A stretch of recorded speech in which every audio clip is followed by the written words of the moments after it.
to have the pause your history lessons. Yo, listen, Beyblade Shogun Steel wasn't the greatest, but it had an amazing theme song.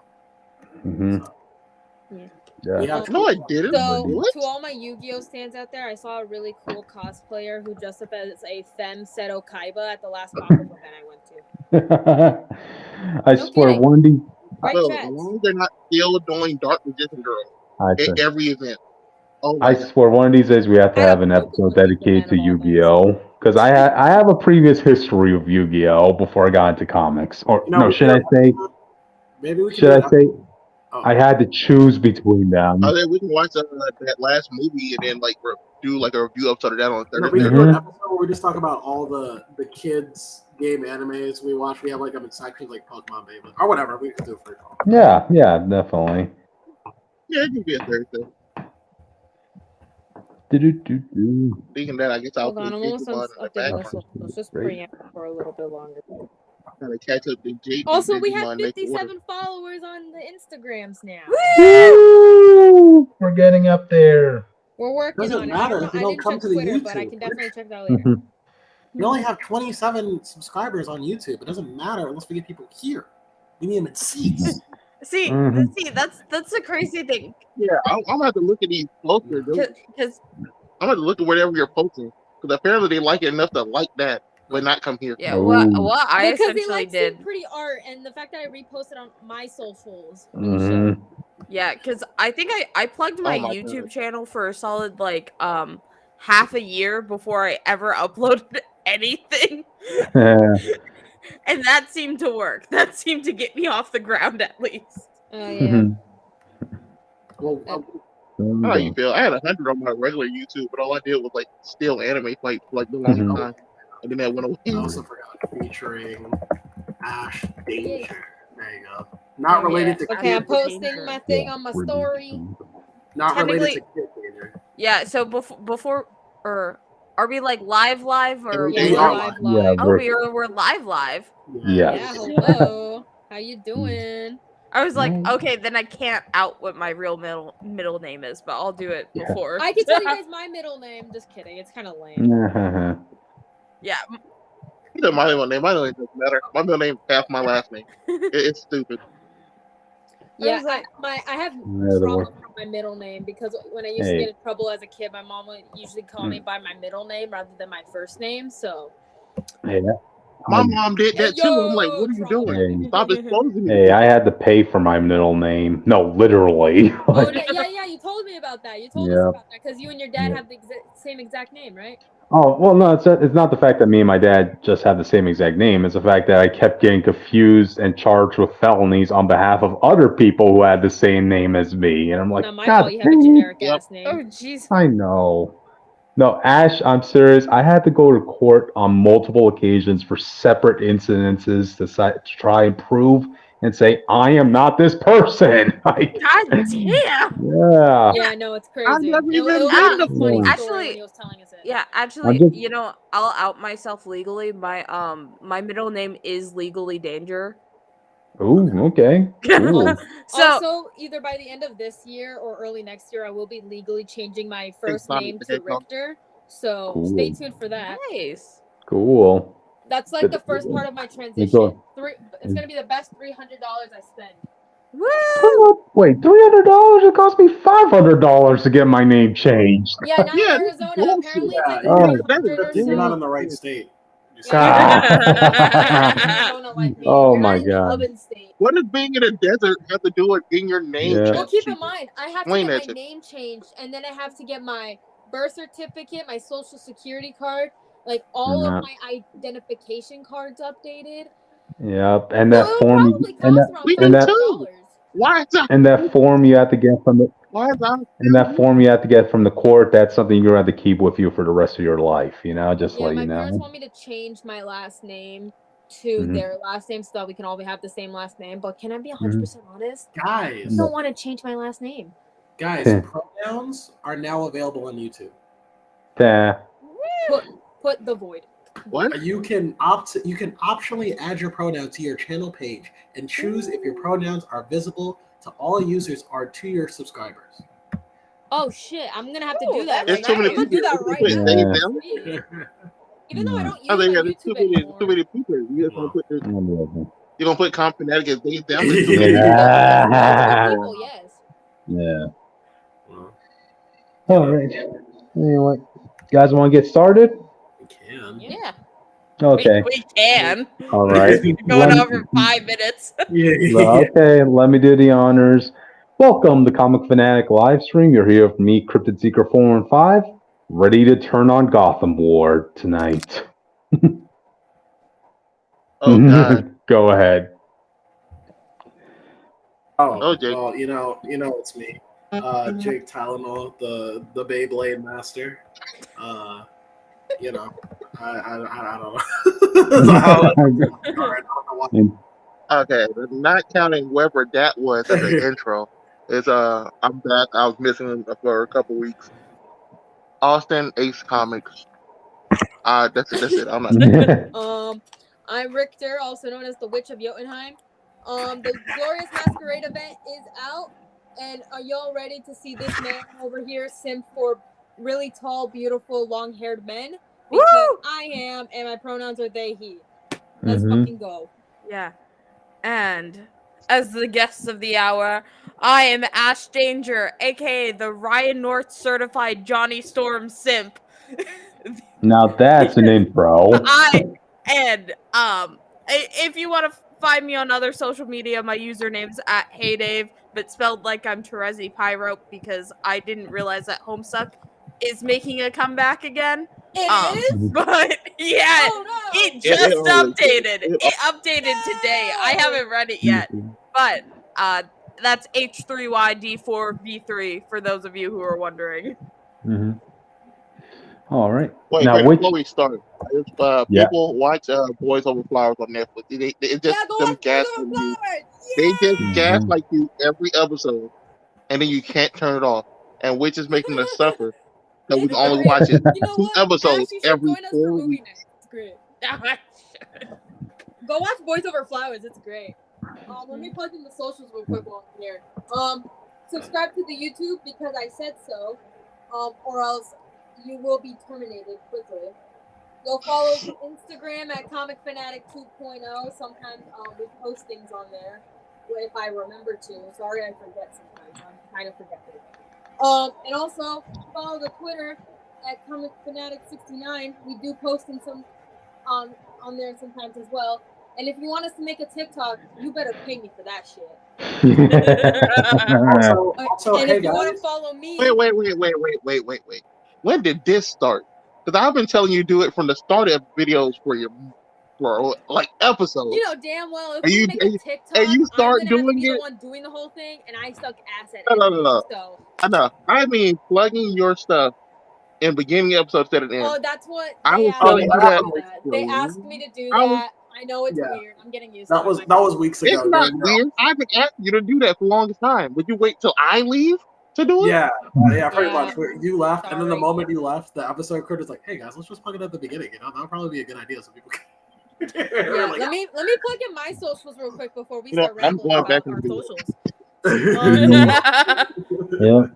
If you want to follow me on Twitter, you can follow me at Witch of Jotun with an E, not with a U, because I don't plan on changing that anytime soon. I will be talking about Castlevania and Twisted Wonderland and Alpha Flight, so stay tuned for that. If you want to follow me on TikTok and Instagram, you can follow me at witch_of_Jotunheim on TikTok. If you're lucky, tomorrow I will be posting cosplay videos because I'm going to Disney Villain Trivia and I need to represent my boy Vil Schoenheit. Also, guys, don't forget to leave a like and a comment. Really helps us with the algorithm and all Yes. that. So, Also, Yay. turn on post notifications because I also said so. I will send Rolo Flam's freaking micro bangs on your ass. yes. Anyway, let's Okay. get started. With right? that, let's get started. Ash, you do the honors with this one. Ooh, yeah. Oh, I am mad about this one. The Ironheart series is pushed back to 2025 because No! apparently I can't know happiness. Neither, bro. So I stand in support with the actors SAG, but at the same time I have to question what Disney is necessarily doing here. I think Because that- you know, Ironheart was introduced in Black Panther: Wakanda Forever. Mhm. It is about to be now 3, or when the show comes out, it's going to be 3 years after that movie. Mhm. You think that, you know, her being in a major blockbuster would push her up a little bit, you know, just I think slightly. It's Well, I think Valid point well, to there. be fair, it's to do with the quality control they're trying to do yeah. because yes. they're releasing Mhm. less shows now at the same time, but they're also redoing most of their shows to make sure all the Yeah. quality is up Didn't they because like of the push last few back a shows have couple been other failing shows as in their well?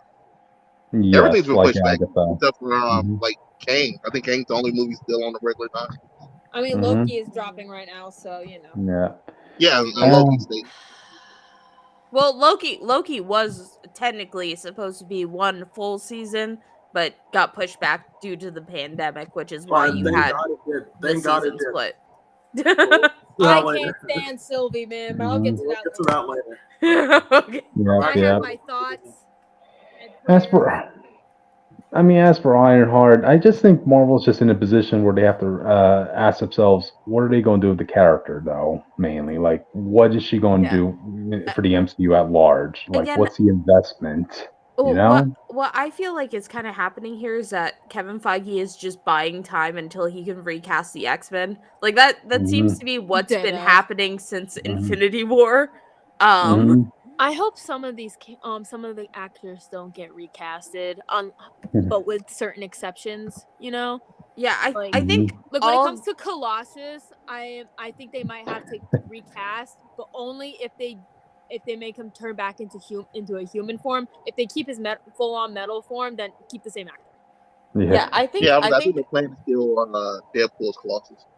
mhm. Mhm. I Which is think what sad. the I what love that version of Colossus. yeah, what like the overall plan is that basically Deadpool 3 is going to come out with the old actors, and then everyone's getting recast for the MCU because Kevin It's what Feige is a because control freak Deadpool, who I'm going to fight yeah. personally one of these days. Same. Deadpool If he 3 will fucks be with Dead. it's a Alpha Flight in the send Young off. Avengers, I'ma go ham. Deadpool 3 will be It's Deadpool a kills send the off for the Fox box. universe. Yeah, Yeah. I want essentially. They might well that. call it Deadpool Death of the Foxman. And there you go. Yes. But But go, they also reached go, the director for Fantastic Four also came out and said that they plan to start filming in 2024. I So know. whoever this okay. I casting is, want they them better to be not.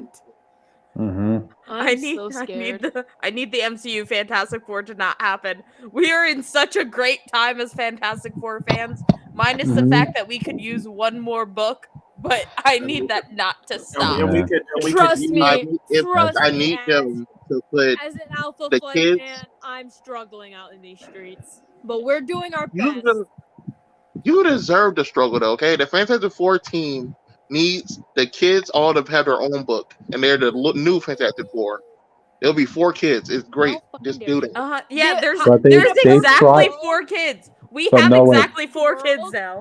No, wait. They World, tried that. we They would get tried a that. Alpha Flight ongoing and 2 Fantastic Four books. Hold on, In a No, Crypto. but Where is it? keep this in mind. I was about to say they tried giving the Fantastic Four another book. It was Future Foundations, and that was being led by Franklin and Valeria.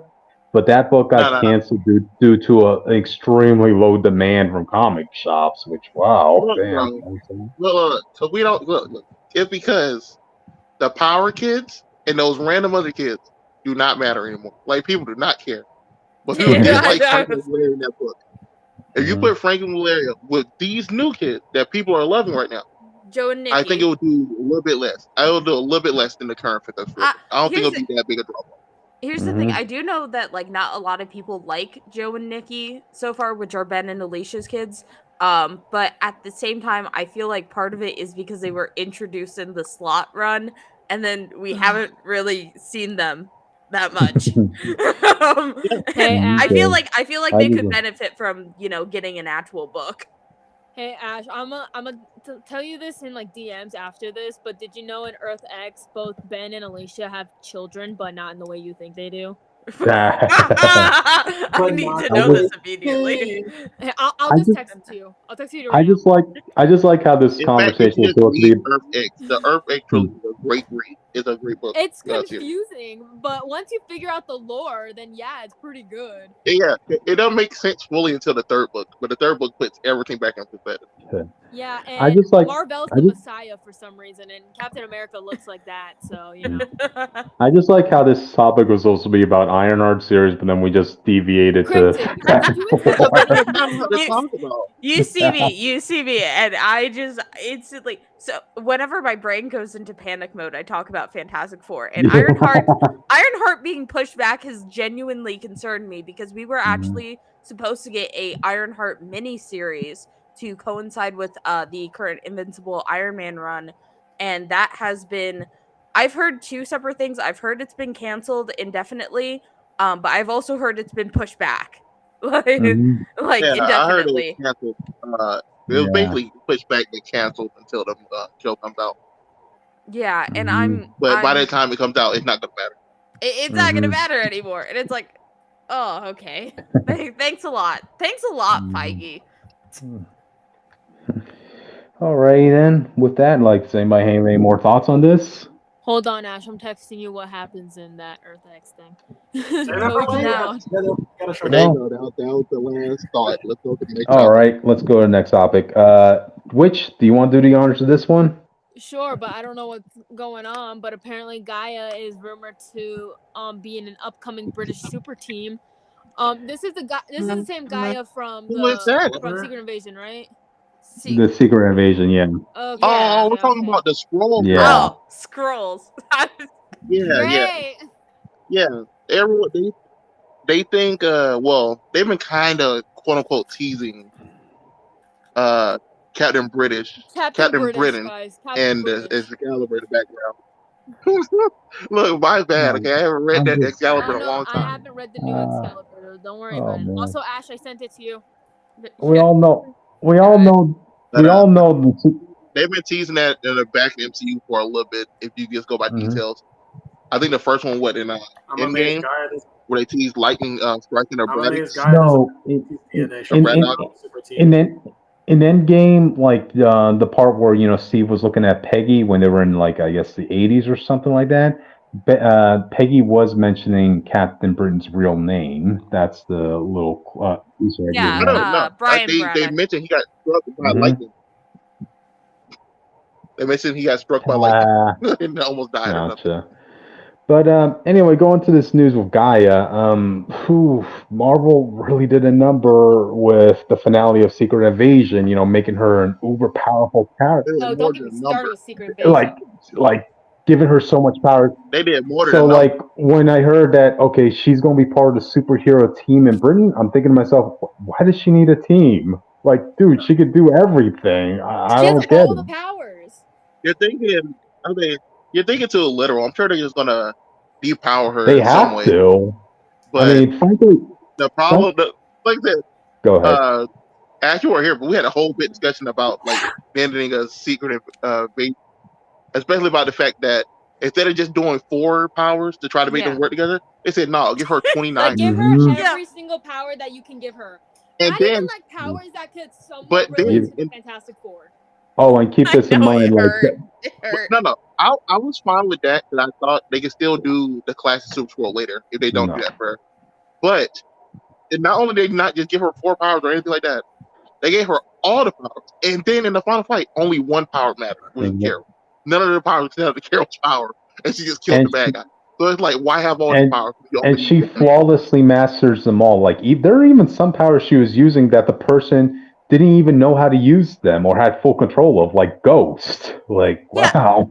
I still don't get. Ghost isn't a power. How do you I still don't get why they decided to adapt the Super Scroll into this.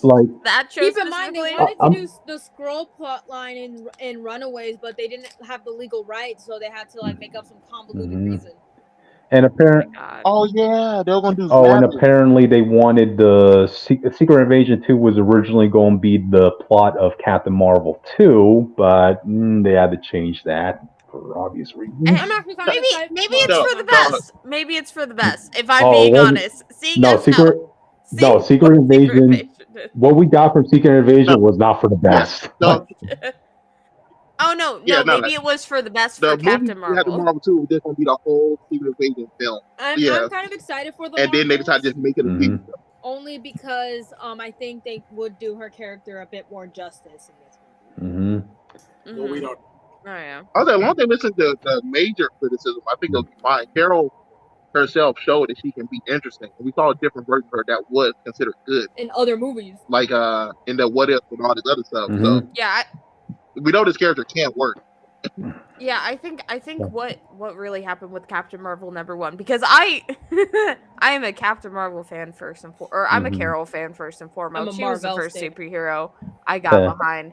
But like Yeah. the main problem with it is that it cut off a lot of her backstory that was really impactful. Mhm. In order to make way for more superhero Of course. semantics, and that kind of it kind of just messed a lot They- of things up. They really wanted to You have overcompensate. to remember, their direct words were, "We don't want her to get her power from a man." Yeah. I saw And that's that. what he I'm did. okay with Marvel being a woman. Here's the thing. But they Yeah. really No. pronounced I'm fine with being a woman too. I They need pronounced them. Marvel's character to nothing, and I was Marvel so being a pissed off woman would have about been that. fine. They kept Yeah, most of the it's words just the same. not how they did it. Not how they did it, Mm. because I feel like the mentor-mentee relationship was a little bit weirder Okay. than what they normally are in the comics. Can I tell you guys my niece's experience with Captain Marvel? When she watched that movie, like she liked Marvel in that movie, that relation with her and Carol. And then when I told her, well, they gender bent Marvel, she gave the what? Yeah. Like, wait, that was originally a man? What? Like, she was Stop. confused. Oh, like, wait till she picks up an They do that OG all the Captain time, though. Marvel They do book, the man. ghost. Changes her life. Whether she becomes a Carol The best stan, a gender Rick bent Jones character I stan, think a they did is Marvel Ghost. stan, doesn't matter. It's gonna Rick change Jones. her life. This Okay. bitch over here is a Rick Jones stan, and I hate you for it. He okay. kidnapped No. a child. Okay, and he also Rick was the Jones same reason. He died. was also the reason why the Hulk became the Hulk. Rick Jones died for our sins. Yeah, Rick He's Jones did alive. actually Okay. die. No, Why? He he got died murdered. for our He got sins. murdered. He got then he murdered and turned screamed into out of goop. Vegas temple. Remember Yeah. that. Mhm. And then In he also got conclusion, turned into fuck you, goop. Rick Jones. You ruined my life. See. No, fuck All you, right. Marvel. You ruined No, Rick fuck Jones's you, Rick life. Jones. Fuck Oh. you. All right. Time out. Jake, do you have any thoughts on this Gaia news? Guy sucks. So. All right. Finally, yeah. Jesus Christ. Yeah.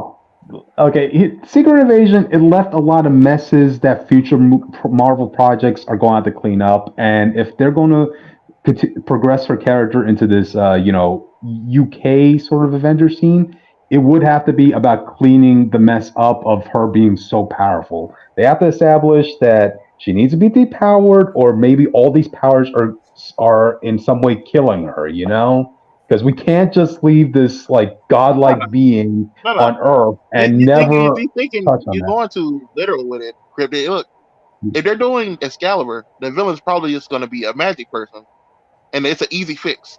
Boom, like it's done. Right. But It's wait, not wait, always doesn't, going to be doesn't, a major deal where her but powers wait, are doesn't, killing her or something. And she has doesn't to get her she, powers back. doesn't she have the DNA of Scarlet Witch too? Like, Shouldn't mean My anything. question I don't think so. is- It doesn't. This It, shouldn't No, really she does mean- not. They don't. Scarlet Witch's name was not in that list. yeah, and My also question they, Oh, is, Doc- they- oh, how Doctor do you get all his Strange? DNA, Fury? No. He doesn't have Doctor power. Strange? Doctor Isn't that- Strange doesn't have powers. He just used the magic. That's not an inherent power you have. It's something you We learn. learned that shit. But then again, she used Ebony Maw's abilities, even though she did a. You got to remember, Scarlet Witch in this one, while Oh, she apparently right. has a mutant gene, it That's- didn't become strong until she got exposed to the I gem. recall Which this girl didn't do. I recall some people pointed that out too when the Ebony Maw's powers were being used. Like you saw the rings pop up and Yeah, like, that's wait, not his rings? DNA. And how did they Yeah. get all this DNA? That's my question, and they never explained They it. they stated it was No. because of the Battle of They Endgame. explained that Nick Fury has scrolls go right after every battlefield and clean it up, and they just Oh, get the blood off. man. They literally just clean up everything. I forgot that part. They were Honestly, I don't basically plan on ever the watching this show again. I can never respect Nick Fury after Secret Invasion because you're dude. Dang, and I thought you were still butthurt over Captain Marvel. Like I thought Captain Marvel did a horrible thing when they said he got his eye taken out by a cat scratch. I thought that was their Technically, peak, it but wasn't then a cat; it was a flirkin. Get your still facts straight. still same thing. But anyway, Not then really. Secret Invasion came out and said, "Oh, hold my beer, Captain Marvel. You guys thought that Captain Marvel ruined Nick Fury's character? Oh, just wait until you see Secret Invasion." Okay, in Wow. defense of Captain Marvel's Nick Fury, that was Nick Fury when he was still new in his career, so I won't give him that much crap No. compared to the Secret Invasion. I can't because like when it came to Captain America 2, right? When you talked about Nick Fury's past, it was implied that Nick Fury in his younger days was a more ruthless man than he was in the present. Who does he So- look like? His father? White man Nick Who? Fury? White White man man- Nick Fury. Oh, Hey, oh, white man he- Nick oh, Fury no. isn't in this. I know. Oh, he call should him be. Nicholas I'm Fury, shitting you. man. He should He is be. I Nicholas mean, he's the Keep one in who mind, gets the I think job people tend done. to He has a forget that the resume. MCU pulls a lot from the Ultimate Universe, unfortunately. Mhm. So, my main thing when they bring in the X-Men, I'm sorry I have to bring in the X-Men, is that as long as they don't make Kitty and Colossus a thing, I'll be okay. Yeah. I don't need that, and I don't need Angel with us. Like, I don't want that weird stuff anymore. Let's not do that. Mhm. However, if they have Colossus be fruity, I'll be okay with that too.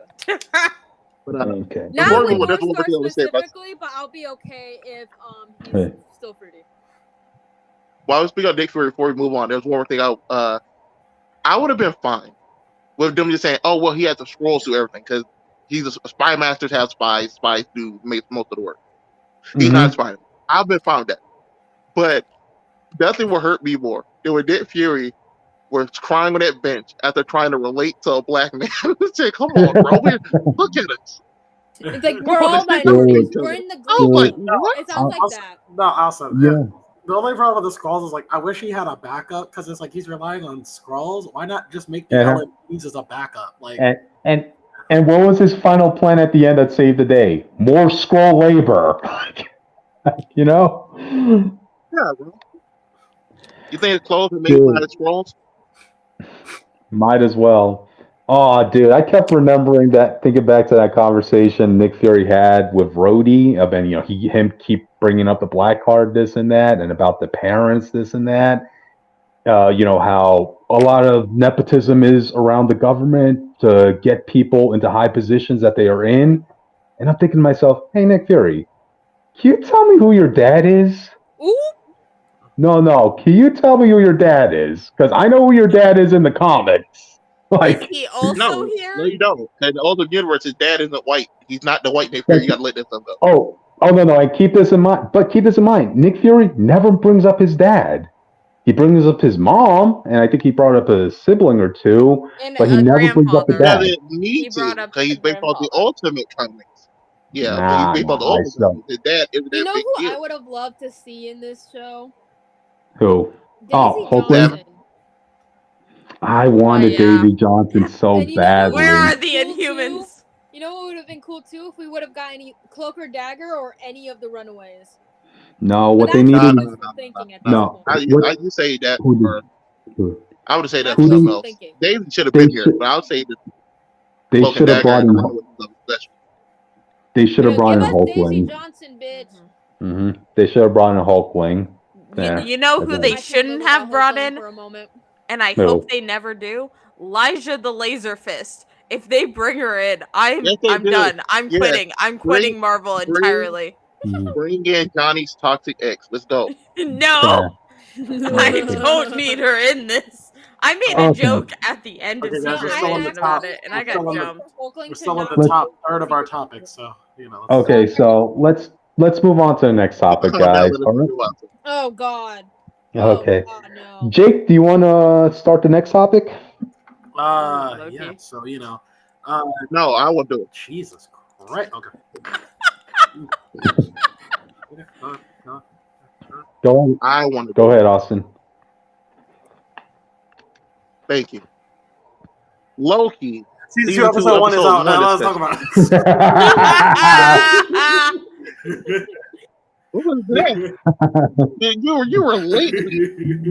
Oh, man. I paused everything. Okay. But Loki season 2, episode 1, it came out, and so basically this episode was actually pretty good. Probably the best MCU television in a long time, if you ask me. So You can make that case. You can make. It might be my favorite first episode of a It was fun Marvel show. until I saw Sylvie and I wanted to unalive. Is she working at McDonald's already? No, we'll get to that. We'll get to that in Yeah. a moment. We'll get to that in Yeah, a moment. spoilers, No. by the way, because spoilers. Oh yeah, That's not spoilers. That's not spoilers. that was trailer. in the trailer, and it's like half the marketing. But there is a chance we will say spoilers, so like come back 10 minutes, maybe. Not even 10 minutes. Let's say 20. Yeah. Anyway, so this episode starts off pretty much immediately where we left off. We find out that Loki is actually back in time of the TVA. When right after the Kang's dynasty started here, or ended here, wherever you want to say. Basically, Loki is time skipping. He's going from the past to the present, and maybe to the future. And he can't stop himself, but he needs to find Mobius so Mobius can help him. Mobius, we need you. Look, we also found out that it's 400 years because that's what that guy said. He haven't seen someone here for 400 years.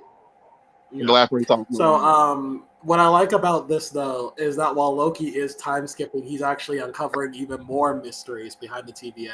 I like how the episode just kind of gets to it. Like Loki season 1 was about like a lot of build up to the grand reveal, and this one's just like revealing things as we go.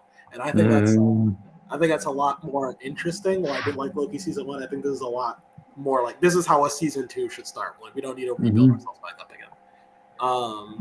We also have the TVA, meanwhile, discussing the ethics of what they learned last season, that they're actually like purging timelines, even though they're variants themselves. So they're wondering, like, should we be doing that? Should we not? It's really cool. We have a guy in the TVA who acts kind of like the crossbones of the TVA. I thought that was pretty funny. What I guess like I like the pacing of this episode. I really like that. Like this is my problem with Secret Invasion. Like, give me some interesting camera shots to work with. I love in this show. It's so good. They try different tricks like the spinning upside down, or even the composition of the shots.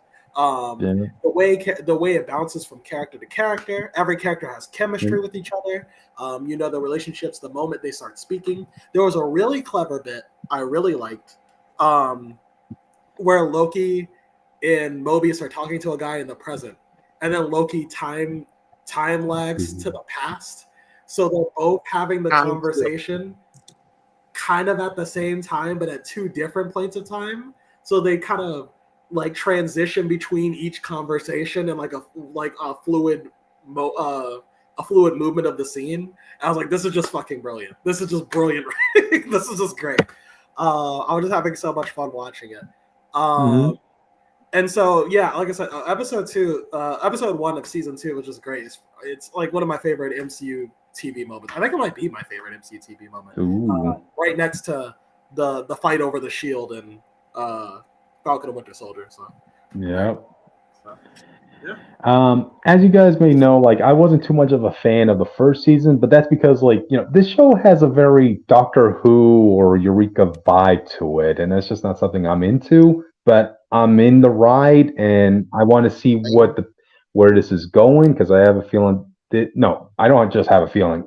This show has to have a payoff in the MCU later on, When we first saw Loki time skipping, all I thought was, "Oh my god, it's the Spider-Verse thing." A lot of people. Am I wrong? I feel like a lot of people thought the same thing. Yeah. But no, I liked this episode. I loved that little interaction between Obi and Loki. They're like talking in the past and in the present. That was funny. Obi was my favorite character in this episode. Obi was great. He was lovely. Also, when he was talking about what would happen to Mobius, if he was out there in like the time stream thingy for too long, that was hilarious. The time That was room. funny. He was going die Like or your get skin a will come sunburn. I like how the show really makes you feel like something is happening. You know, like something is like it's like there are stakes, but you really feel like the urgency of it.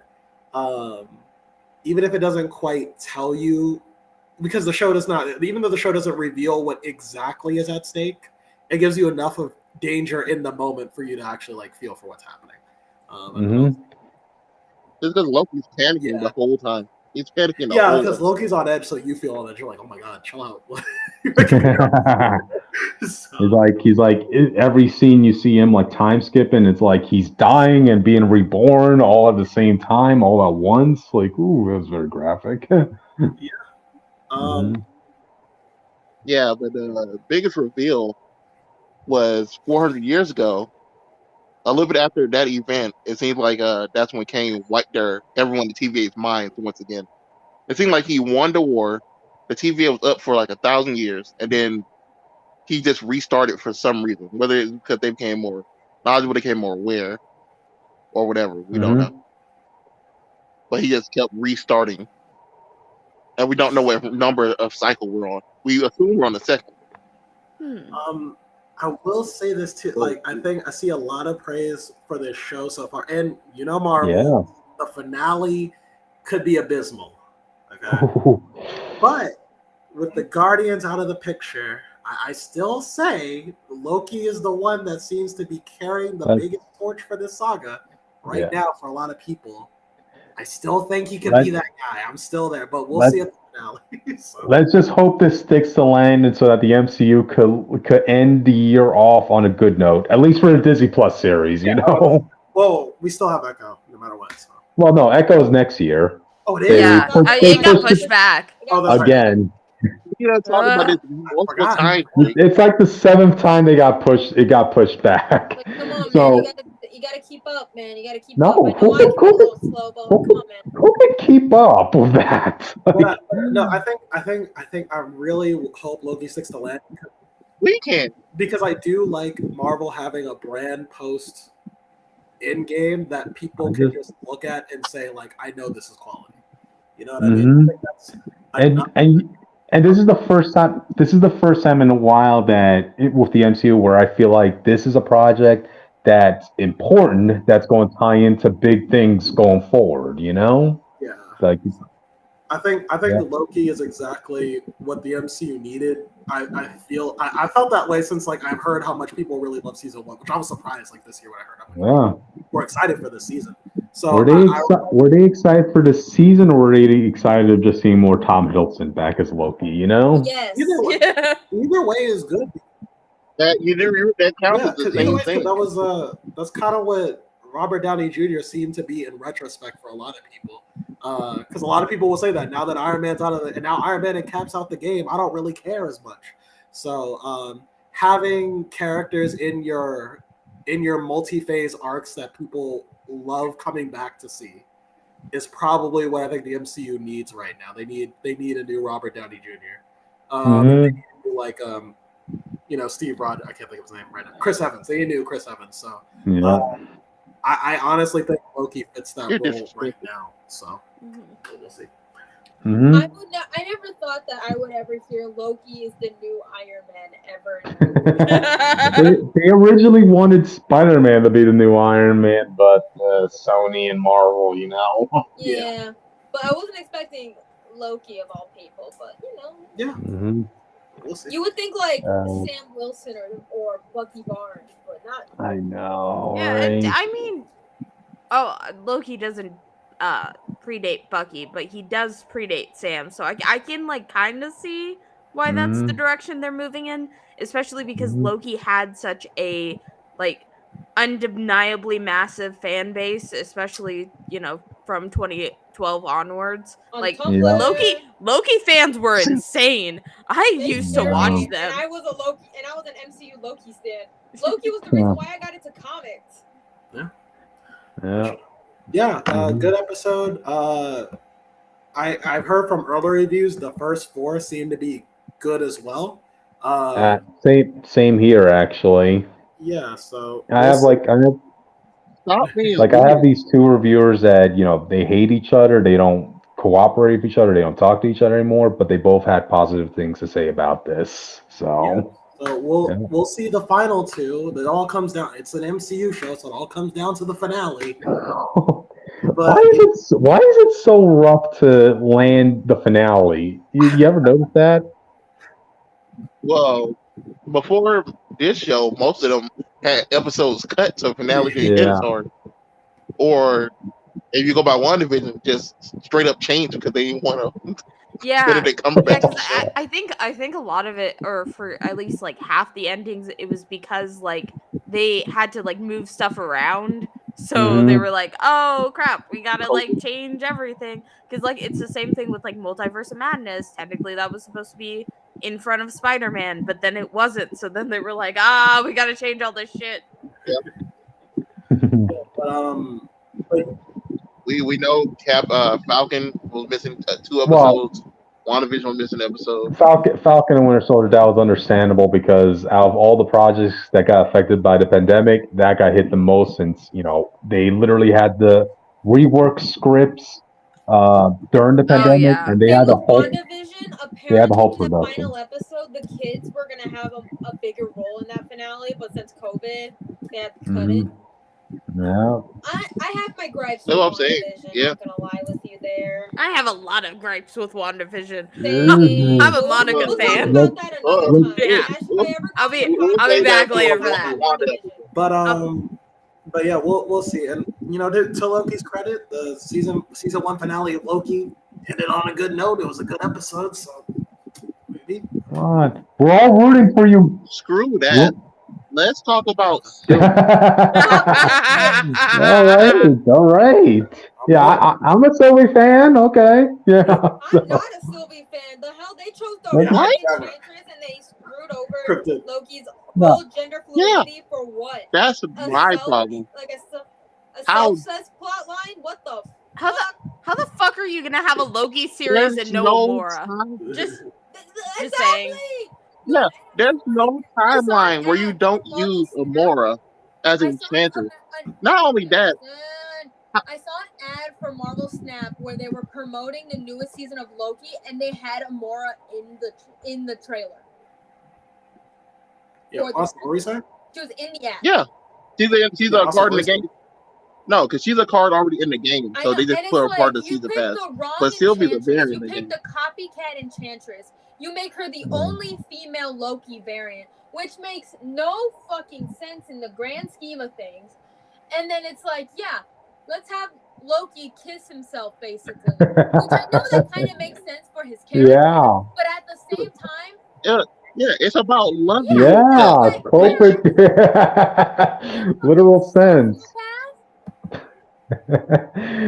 That's gonna cause incursions, as Mobius said. fuck that bitch, man. Oh. Anyway, Stan Amora, the Enchantress, she's the best. Yeah, but And if you want good gender fluid rep, go watch Gen V. That's Also, That's yeah, my if you subtle also plug want, for this if you show. also want Yeah, good that's- Loki So yeah, gender that's what I was gonna bring fluidity, up. This go show, read Loki, Agent of Asgard, and then come back to me. yeah, that's the point I was gonna bring up because they did a whole scene where the director was so proud of saying, "Oh, I made Loki gender fluid in the MCU," but it doesn't mean anything. We have him date himself. They're like, come the fuck on. So there was no point in doing that if you're not gonna actually do something with it. You're just like, "Oh, pat myself on the back. I did feel like something." the idea of a younger, more misguided Loki that our Loki has to kind of like watch over. I feel like that's not a bad concept if it did more of like a sibling thing. Like, kind of, yeah, It should have been to Kid kind of Loki. parallel, It should have been the Kid Loki to that kind of killed Thor. parallel Thor and Loki's relationship. But then you made him make out. I forgot what happened to those versions of Loki that were, that kid, that crocodile, They're that just old kind of man. stuck there. The kid, the crocodile, and one more are alive. All the rest Oh, are dead. okay. Yeah. The old man is definitely dead. I think Loki was like the last one I finished all the way through without wanting to. Mhm. Can I tell you a funny story that happened to me with Loki season 1? Go ahead. So for the season finale, I was watching it and I was half asleep. Right, I was trying to stay awake and all that jazz. And we got to a scene where Loki and Sylvie pull up in the in Kang's freaking thing, you know. Yep. And I got so scared. I got like jump scared when Miss Minutes was like, "Hey y'all," and I'm like, "Fuck." Anyways. But yeah, Sylvie's back. Other than that, Sylvie working at McDonald's. I know That's because of the post-credit scene. She was like, "I want to try everything." I'm like, "Yeah, money." You know, it's been. yeah. That means that she tried everything. They realized she didn't have money, and they made her work for it. It felt so long since I seen Marvel having to stoop to shameless product placement. Honestly, This one's Dude, fun. because This is of actually this show, I got to see Devil as a part-timer in an actual ad. mm-hmm. But this was funny. And you know what's crazy? I set this up before because I said it in an earlier episode. I saw Loki season 2 on the McDonald's bag. Okay, I said it. So there you go. Yeah, well, I'm a Wendy's guy, so all right. Ready to move on to the next topic, guys? You're gross. Yeah, you sick freak. Wendy's. Austin. What you got against redheads? Austin, All right. Wendy's. Austin, All right. Who wants to do the next one? Austin, it's his show. Okay. Go ahead. No, my show. The main character. Okay. I'll do this since I didn't open up a topic yet. All right. Chucky season 3, episode 1. Now, who here watched it? I did. Me. Okay. I did. When I read the Chucky season 3 episode 1, I was like, oh, I guess I have nothing to talk about since I didn't watch the episode. Oh, I did. I watched it. So. Yeah, I gotta admit, I'm starting to lose my patience with the show now. That's how I felt after watching this episode. Like, how did you guys feel? I thought I liked it enough, and then I realized how little I remember of it. So I'm just mad because this show had the same problem it's been having so far. Where it seems like Chucky has a plan, they're gonna do their best not to tell you this plan, and then the plan won't happen. And they'll never fully plan what the plan was before it. Oh, and on top of that, we also have another child that Chucky apparently is going to groom, and that child just cares nothing for the murders that are happening because Chucky is his best friend. I feel like that's how all the kids. No, it wasn't for Andy. As soon as Andy started noticing people were dying around him, he turned on Chucky when he was a kid. Yeah, Andy, but in this show, the other little yes, that's why I'm finding that. She straight up told her mom that Chucky said, yeah, that's why I'm finding I'm so annoyed by these kids at this point. You know, Devin is the only kid in this series that I actually like because he's actually a good person. Everybody else, every other youngster, they're a D-bag of some kind. Jake had a visual blow up in this season. Okay, you saw his hair. Hair he was killing you. Yeah. Oh, yeah. So did his body. I mean, like, man, that actor was really hitting the gym. You know, yeah. not this Jake. The Jake who plays with dolls. Yeah. Okay.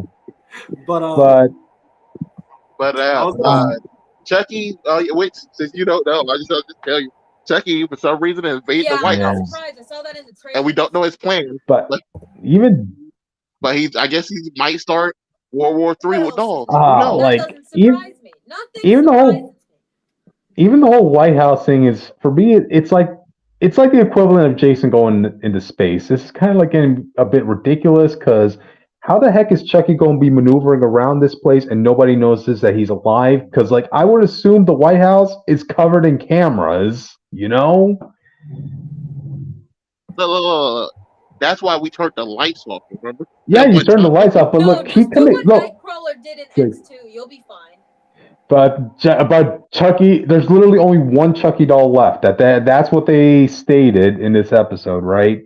And keep in mind, he committed murder in the Oval Office. Oh, You can't tell me that there's no cameras there. He killed multiple people. Yeah, he done No, killed he killed a Secret Service member in broad daylight in the Oval Office. You know, with the power still on and everything. And now everybody's like assuming that Secret Service agent just committed suicide. Like, no. But also, Critter, don't forget, this is the only Chucky doll we know of. Chucky's also in that woman, that old lady. I forgot about that. But people don't know Chucky had the power to split his soul, and he put his soul in real people. And right now he's like an 87-year-old lady as well. And they really OP'd that ability because apparently he could split his soul to an infinite amount of beings. Like, but the more they do that, they lose their memories of stuff. I mean, when do you get to the point where Chucky is freaking retarded at this point? You know? Hey, we don't use that anymore. I wanted to point out. Yeah, remember when he reached 72, and then they didn't remember who Andy Barkley was. No. So probably let's say 200, they'll probably lose all sense of everything. I wanted to point out that I would rather. I don't know. I compared this show to another show that I really enjoy, but is also stupid. Last time in season 2, which is Cobra Kai. I would have rather they took the Cobra Kai route of every season just focuses on a theme from one of the movies. Oh yeah, Tackles it that Cobra Kai. Yeah, as opposed to kind of going all over the place. I just feel kind of I don't know. I feel like they kind of stretched themselves too thin. I don't even like we said. I don't even remember the plot anymore. Yeah, well, with Cobra Kai, they're kind of not only paralleling the older Karate Kid movies, but they're also they're every villain is a step up. Okay, sides are being switched. That's where most of the conflict comes in. They're trying to switch things up while still staying a grounded, realistic karate show. Because I did karate. I did the exact style that is shown in Karate Kid. My family did karate in the 80s. It is surprisingly accurate. I knew a Terry Silver. In this realistic Cobra Kai is, all the realism went out the window when in season 3, a kid went outside and said, "I didn't know you have a cat." And then they said, "They waited until he walked outside and said, we don't have a cat." And then someone threw him through the window. And then also realism went out the window. Okay. I'm gonna be honest, because I did train small children in karate. Yeah, that's pretty accurate. That's pretty accurate. Actually, I forgot. My aunt almost smashed into our. My aunt was a karate champion in the 80s, and I can't remember if she almost threw someone through our back door or if she herself smashed someone through our back door trying to fight them. Again, when I say these movies are accurate, I'm not joking. I know some of these people in real life.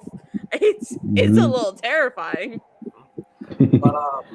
But yeah, I guess I like the kids. I wish this plot would revolve around them, or maybe it will. I don't know. Everything outside of them, I don't care. Yeah, that's also the dilemma with this show compared to let's say Cobra Kai, because in Cobra Kai you had the old generation and you had the new generation, and they handled both stories from both sides really well, as opposed to here in Chucky. Yeah, there are a lot of muddying of the waters going on, especially with the kids' side. Yeah, those. No, I think the kids' side is fine. It's the old generation side they keep messing up. Like when Glenn came back, and I feel like they fumbled that whole storyline how they ended it. Glenn, this show reached its peak when they brought in Glenn, and I wanted them to continue on with that character, but unfortunately they pretty much ended their chapter. I will say this though, I don't know what it is. It's not that the kids are bad actors. I feel like they have no history with each other. Considering where they started off in the show, it feels like that didn't even happen. Almost. I don't know if I'm just crazy or anything. I remember in season 1, Jake nearly killed the girl. He tried to kill her. That doesn't even come up anymore. Season 1. Yeah. I know Chucky was in your head, but I still think about that sometimes. You know what I mean? It's kind of a, I mean, there's only No, that was before everybody's parents died, and now they only thing they have is each other. oh yeah, and they're also pretty much adopted by that teacher from the first season. I'm glad they brought her back at least. You know, it's I'm not. What happened to her little sister? Chucky just ran off this girl's little sister. They ain't even talk about that this episode. They brought it up. Like Lexi, she's like doing these TikTok videos. No. She does. The sister did bring it up. The sister brought it up. Chucky didn't bring it up. I want to know what happened. Because we think he killed Tiffany, potentially, and he just had some little girl in somebody's apartment. Damn. She's not in the White House. I just realized that's the problem. Chucky is the worst part of the show. Oh. It's like, I like the kids. They're fine. Chucky's the one who holds the show back for me. Because Chucky plans makes no sense. Which season 1, he wants to just cause chaos. This man makes $77 for himself. Season 2 opens up, all the dogs get destroyed except for 3. Yeah. Then all 3 of these Chuckies had their own different plans. All 3 of these Chuckies died, and now he just randomly in the White House. That's how they had a great premise, and they had a great premise in season 2 of the Chuckies because like it seemed like everyone had like a different power or whatever. You had this one Chucky who was basically a Hulk. You had another Chucky that was a military, like a military commando, and they killed them all off. Wow. You had one who was faking being a good guy, and then he had the great kill. Oh, that was so neat. Like this girl went to hug up, and he just threw her out the window. It was the funniest thing I ever seen. An actual good guy doll for once. Wow. Yeah. But yeah, one Chucky left. Yeah. Like I said, I'm just kind of forgetting plot points. I just know like the gist of what happened. But like I said, even looking at the list, when I saw even this was on the list, I was like, oh, I guess Krypton and Austin are talking about this one because I didn't watch this episode. I was like, I don't know how he thought that because he's the one who streamed the episode. I know. And we watched it with him. It was like, oh, that has to do with the White House. You know, this must have been how Austin felt when we watched. This must have been how you felt when we watched Power Rangers, the Dino Fear. I still don't think we watched that season 1. That's not even like a joke because honestly those characters didn't look the same as they did in Cosmic Fury. I really think this season has to be the last of this, and then they go back to the doing like rated DVD. Okay, this season. Because it feels like everything about this show ran its course, and I don't know what you'll do. They're just dragging the show along. Like, okay, this might be a decent season at best. The next season, that better be the finale. Like, I want. Yeah, we start. Like, I want a good note for this franchise to end off instead of just it dragging itself and like saying, okay, what do we do next season? You know, like just building up stories on the block. Comic-Con. Hey, Comic-Con's on the chat. Yeah. Okay. You're late. Yeah. We always appreciate you stopping by. Okay, so anyway, I guess we got our thoughts on Chucky out of the way. So, guys, want to move on to the next? Yeah. Yeah. Okay. Who wants to do this one? I guess I'll do it. Go ahead. Let's see. Is this Comic news? Yep. I know what it is. Yep. I think I just have something. Tom King to write Trinity, daughter of Wonder Woman, for this January. Okay. Man. That makes sense. That was the sentence. Yeah. Who's excited for this? I'm not. Ah. I don't care about his daughter. Didn't we just get a new Wonder Woman? What happened to her? Wait, wasn't this the one Jake liked? I remember you liked the version of Wonder Woman in comic. No, he liked the Amazon Wonder Woman. She was good. That's not who this is. She was. This is some random new daughter. She just randomly has now. I can't tell you about reading the comic.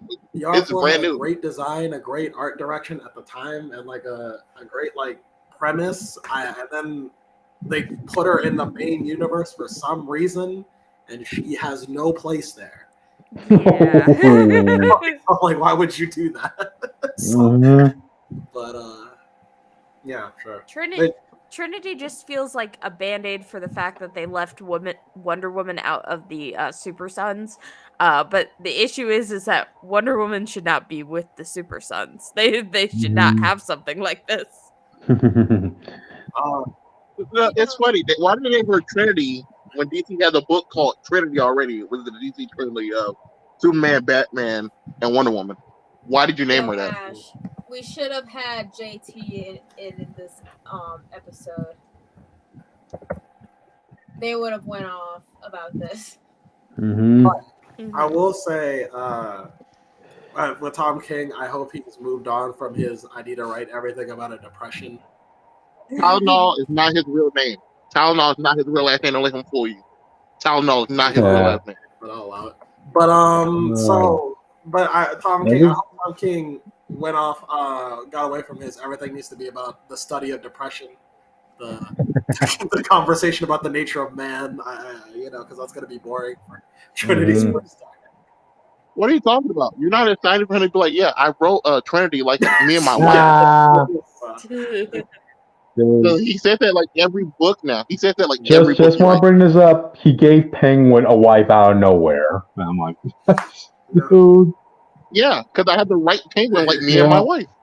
That's literally his whole motive now. It seems like. Or okay, how about this? So are we going to see him write a boyfriend for Trinity in this and have him be based off of him? Yeah. $10 says yes. Most likely. There you go. One penny says I don't care. No, even Wonder Woman's first story is her running off with a man. It's also Wonder Woman already had a problem with to me, maybe it's just me. Wonder Woman has always had a problem with just like identifying with an audience. I don't know who Wonder Woman's audience is. I could tell you someone who would like Superman. I could tell you the girls primarily. Girls, gays, and they. No. So just JT. They say that, but I never actually talked to a girl who's like, "Oh, Wonder Woman was my favorite book." Because before the movie, no one knew about Wonder Woman. No one knew. Barely anyone probably knew who Cheetah was. Little Steve. I don't know. Jake, Wonder Woman was a part of every major. Wonder Woman was a part of every major Justice League show, which millions of people saw, and Cheetah was also in that show. That's a wild claim. I don't mean no. I don't mean people don't know who Wonder Woman, like the character. I mean, like, who is she? Like the in-depths of her character, I would say. If you're talking about a comic thing, sure. I don't think the average person knows anything beyond the Linda Carter show and the 2 movies. If they watch Justice League Unlimited, I can promise you. It's a comic fan, though. I'm talking about the average person. If I talk to the average person, you're not a comic fan if you watch a cartoon. If you're talking about the average fan about Superman, Justice League and Justice League Unlimited, the cartoon, I would say so. I would say if you were. I'm watching a cartoon. No, it's not reading comics, but chances are the people who watch that show would get into comics later. That's what I'm saying. I'm saying, like, they would just stop Comic-Con saying she's on my top 10, gang. He's a comic reader. Doesn't count. I just don't think like the average person is educated about Wonder Woman, despite her being a pillar of DC. That's basically what I'm getting at. I'm about to text my sister. We're about to end this debate right now. Let's see. Something beyond the Linda Carter show of the first 2 movies. Okay, can't be in there. Ask her what's her favorite run of Wonder Woman. There we go. We'll do that. Wonder Woman Historia. I just asked her, did she know anything about Wonder Woman before the movie? She said no. So there you go. Ash answered your question, Jake. Wonder Woman Historia. It's one of the best Wonder Woman stories out there. I suggest everyone goes and reads it. Yeah. There you go. Yeah, but we're comic book fans. We go and look for that type of stuff. That's what you say. Yeah. I'm gonna be fair. I mean, to be fair, when I was younger, any comic book character who was a woman, I just instantly started following. Like, it did not matter. That's all. I guess that's just my problem with Wonder Woman, let alone. I get what you're saying, though. There's not like any like mainstream thing. Like you talk about Spider-Man, even like before the films, people always had something to say about Spider-Man. He also had like 2 successful cartoons. Mm-hmm. I know, but I'm saying his cartoons were. I'm saying maybe Wonder Woman should have got a cartoon for her solo self, like how Batman and Superman did. She needed one. She should have gotten one. I don't know why they just didn't. That's what I said. That's what like one of the greatest things the MCU did for a lot of characters. It gave them a lot of like exposure, and it forced writers to put them in situations where they had to work. I think it's like that's the main reason you know about the Guardians of the Galaxy is because of that movie, and they figured out how to make them work and sell it to a mass audience. And they also put and them then in a they cartoon. ruined the comic books, and then they ruined the comic book. It did, but people know the Guardians. You know what I mean? I don't think people know of them. At least they're alive and well. The Guardians are a household name. They went from B to A. I'll give you that. Yeah, but I think Wonder Woman. I don't know. I feel like Wonder Woman had a good first movie. I feel like the second movie should have been trying to establish Wonder Woman as like what is she? Like if I was to sell her to the average person, I can sell Batman easily. I can sell Superman easily. I can't sell Wonder Woman easily. I don't know what to get you into Wonder Woman. What's up? This man said Wonder Woman is daddy in the comment section. Wonder Woman is daddy. But I don't know. What do you? But I guess my point was like for that, Wonder Woman's already hard enough to sell, let alone Trinity herself, who I don't even know as a character. Yeah, you know. it's especially when Wonder Woman has already a not well established, but a very a supporting cast that holds a lot of potential. You know, you have Nubia, you have Cassie, you have Donna, you have Artemis, you have all of these characters that you know have like at least somewhat of a fan base, and none of them are getting books. None of them are getting anything. And you created Trinity instead. And I think I'll say that the thing that made I think they're all supporting roles in other books right now, except for Nubia. I think the thing that made Yara Flor work and kind of a stand-up was like you instantly could kind of get the vibe from her immediately. Because like with Wonder Woman, it's like, oh, she's a warrior of Amazon, but also she's a diplomat, and also she's a Justice Leaguer, also she's doing this, but like I never know like what she settles down and like what's her main status. Also, she watches a museum as her day job. She watches a museum. Yara Flor is like, I'm from the jungles. I deal with mythology. I'm young. I'm aggressive. Like, I'm at it. Like, I get it. Like it's easy. I'm not with Greek mythology, which is already a big plus for people in general. Right. So like, and she's isolated, so she has a lot of her own world, and I think that's what made that character work. I don't know how you get like Trinity to work, especially with Tom King, where you know it's probably going to be about depression. Yeah. Like, I don't. Man. That's the biggest hurdle. Why did you pick Tom King? I'm not opposed to picking a man to write the book, but Tom King is not the one to do that at the intro to this character. Right. So, you know. Let's see what happens. Anybody here going to read the book? And talk about it? I know someone who will. I'll check it out, but I'm not talking about it. Alrighty, guys. Well, I guess if we're done with that topic, I guess we can move on to the next. Oh, no. We're talking about the comic book reviews, and I'm taking this one. I saw the first one.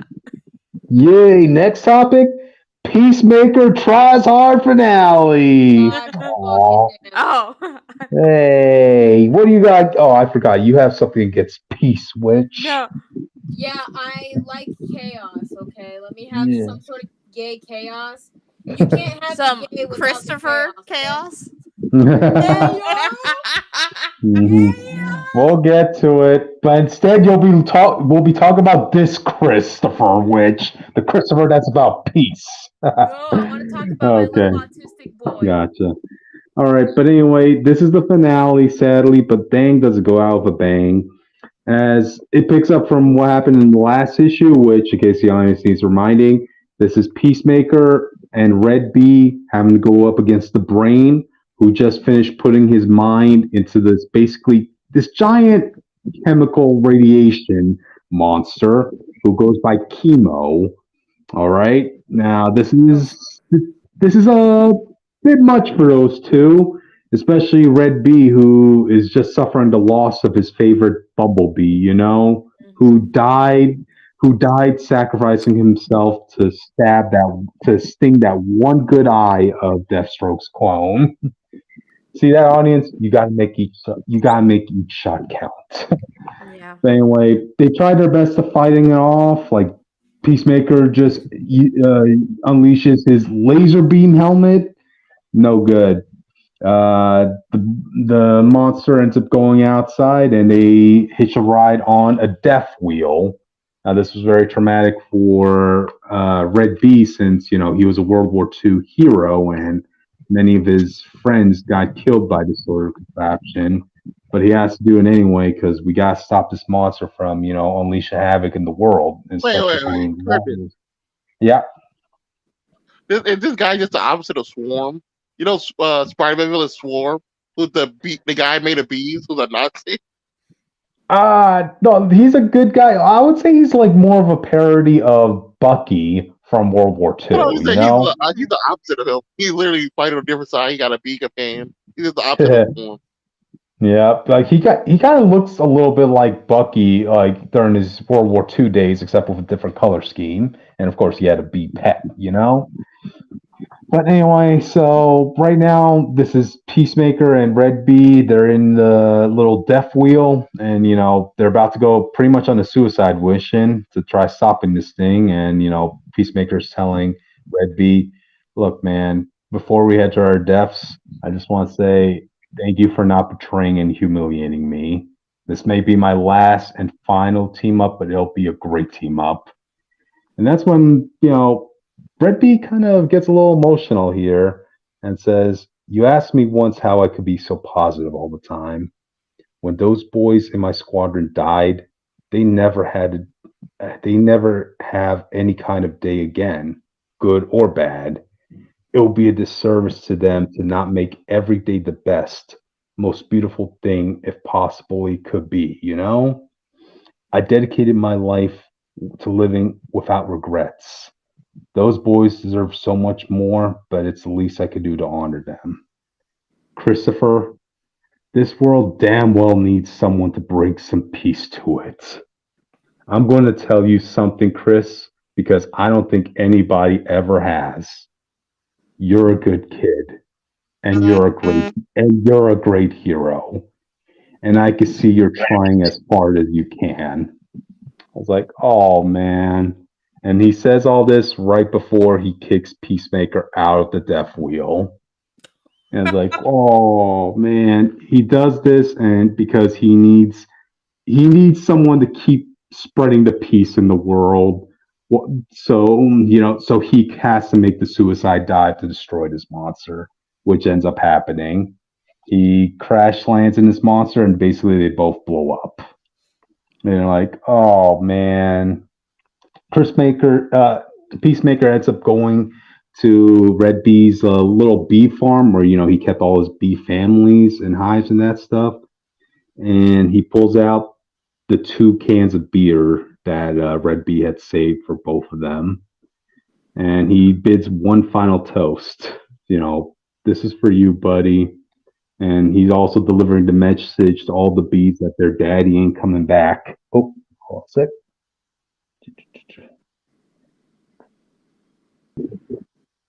Okay.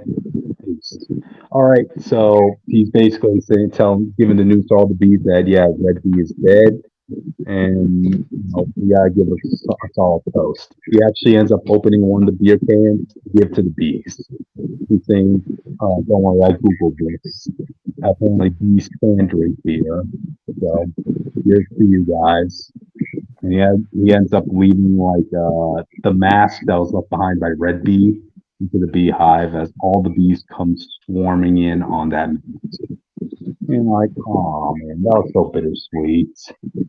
But then we cut back to Peacemaker coming back to his trailer park, grilling up his burgers. Apparently, this was his birthday. The birthday that nobody seemed to have wanted to come, but they all ended up coming because they found out that Peacemaker ended up losing a very good friend. Even the Suicide Squad pops up, and you have Harley Quinn there in the corner saying, Peacemaker's a trailer, it smells like a high school boys wrestling team locker.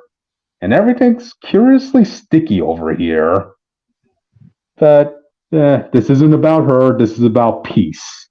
So they continue to celebrate, and they give Peacemaker a protein cake. Aw, that was nice. Oh, by the way, Team Deathstroke ends up living through this. He's there just chilling out in Peacemaker's crib, watching some TV, watching some anime and that stuff. You're like, oh, I hope they can continue off with this kid because I can see him as a good character for an upcoming Teen Titans comic, you know. So anyway, this issue ends with the members of the construction crew from that Peacemaker fought early on in this series coming over to his place because they all want revenge and they all want to beat up Peacemaker for what he did to them. Okay, yeah, he may have shot the fuck beam at you guys, but come on, this is his birthday. But as they come in, like Peacemaker's like saying, "Welcome to the party, assholes." As him and the rest of the Suicide Squad and guests all prepared to beat the crap out of them. And that's how the issue ends. There. Well, yay. See, which talking about peace wasn't so hard. Come on, man. It really was. It really Hey, we got to see. For those of you guys, it literally did. yep. Credit. It literally disconnected me from the call. It need to be a peaceful time for me to talk about this. Audience, if you guys want to see like a season 2 of Peacemaker, and I know that's going to be a while away, but this book basically is, season 2, or at least a side quest. Mm-hmm. There you go. Oh yeah, James Gunn has come out and said season 2 will be part of the new canon, and season 2 will address why. Yay! Woo! More peace in the future. Yay! All right. We can all use that. All right, then. Let's move on to the next one, guys. Ash, you do this one. So X-Men 27 came out. Okay. So I didn't actually read the full issue. This is what? Yeah, I stopped after the Fantastic Four showed up. Oh man! I think you're the only one here who read it. Oh. Okay. Well, here's the thing. What I have been told from my other ex-mutuals who I usually go to find out this stuff and if I should be reading the current X-Men book is that basically the most important part of this book was indeed the Fantastic Four showing up. Okay. The X-Men had nothing to offer. So basically, the 2 parts I read were even though Scott's on the cover being tortured, that maybe lasted for like 3 pages max. They did not want to focus on this man, what he's going through, any of his Jean Grey issues. They just skipped right over it. Which pissed off the 5 Scott Summers fans I know. And then so the big part of this book is that they are trying to find out how to mask the X gene in mutants in order to kind of show that, or in order to let them pass through orchids safely. And so turns out years ago now, years ago our time, months ago their time, Reed Richards actually found out a way to mask Franklin Richards' X gene that, reminder, he willed into existence. That was the crossover book. And so Reed Richards figured this out, and of course Charles and Magneto being dicks again, they decided to erase it from his mind, erase the knowledge that he ever did this. So no, they erased it from his mind and then put in a threat that if he ever did this again, he will be killed. No wonder Reed did not want to leave his very impressionable child with these people. Reed Richards' base. This is going to be surprisingly pro Reed Richards, and I'm sorry for that. But that's mostly because turns out the X-Men fucking suck. This is a hot take. This is a hot take of the new X-Men team because It's not hot tech. They always Like, suck. exactly. It's like Um, I mean, it depends on which the main book of version of the X-Men X-Men series we're has been talking terrible. about, really. yeah. The full age X-Men team is terrible. Apparently, post Krakoan age The X-Men other books team are is good, bad not the main too. team. Because, jeez. Okay, so old Laura, Sink, Kamala, and Rasputin the Fourth, who, oh jeez, they show up to the Fantastic Farm, and instantly Rasputin is like, "I'm gonna fight these fuckers," and it's like, Rasputin, calm the fuck down. You're just here to ask a few questions. So she starts punching shit. She insults Ben Grimm, punches him in the face. Oh. Puts Johnny to sleep for some reason. And so, Kamala's like standing in the corner, like, can't we all just be friends? I feel so bad for Kamala because she's No, a I like 16-year-old who just got put in charge of a bunch of adults. I That's what this issue feels like. I like how she does it. Rasputin does it though with the Fantastic Four is, but you like in the Kamala book, she apparently like this huge Kamala fangirl. And I hear about Kamala Khan But for the Fantastic Four.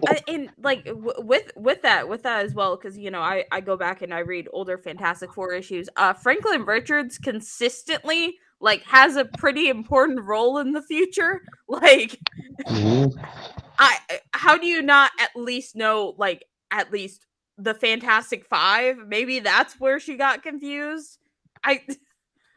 Again, Rasputin makes no sense. If their names are similar, you would think it would be like Maybe she only know the no, 2099 team. you think it'd be Maybe like that's the only the team. Fantastic Four. You mean the Fantastic Five? You know what I mean? Like Yeah, like you could do a funny joke with it, like, you mean the Fantastic 14, and imply that the team got bigger, or have some significance in the future. But anyway, Rasputin's insulting them, and Sue's like, "What the fuck?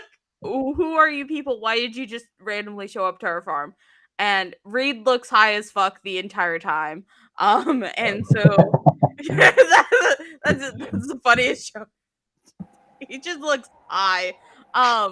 And so they eventually stop fighting. He gets to talking with Kamala. He's like, "Yeah, I use the Terrigen to mask Franklin's X gene, which it's not how Terrigen works, but we threw all logic out the window after Kamala's resurrection." Oh, look, For real, though. he's the smartest man. He He made made it it work. work. He made it Yeah, work. but he couldn't cure Marvel of his cancer. Marvel deserved his cancer. I was in the 90s. Yeah, Marvel also What? deserved his cancer. How many people are smart? How many people have been stated to be smarter than Reed Richards? How come you're not saying they? How come you're not? Valeria.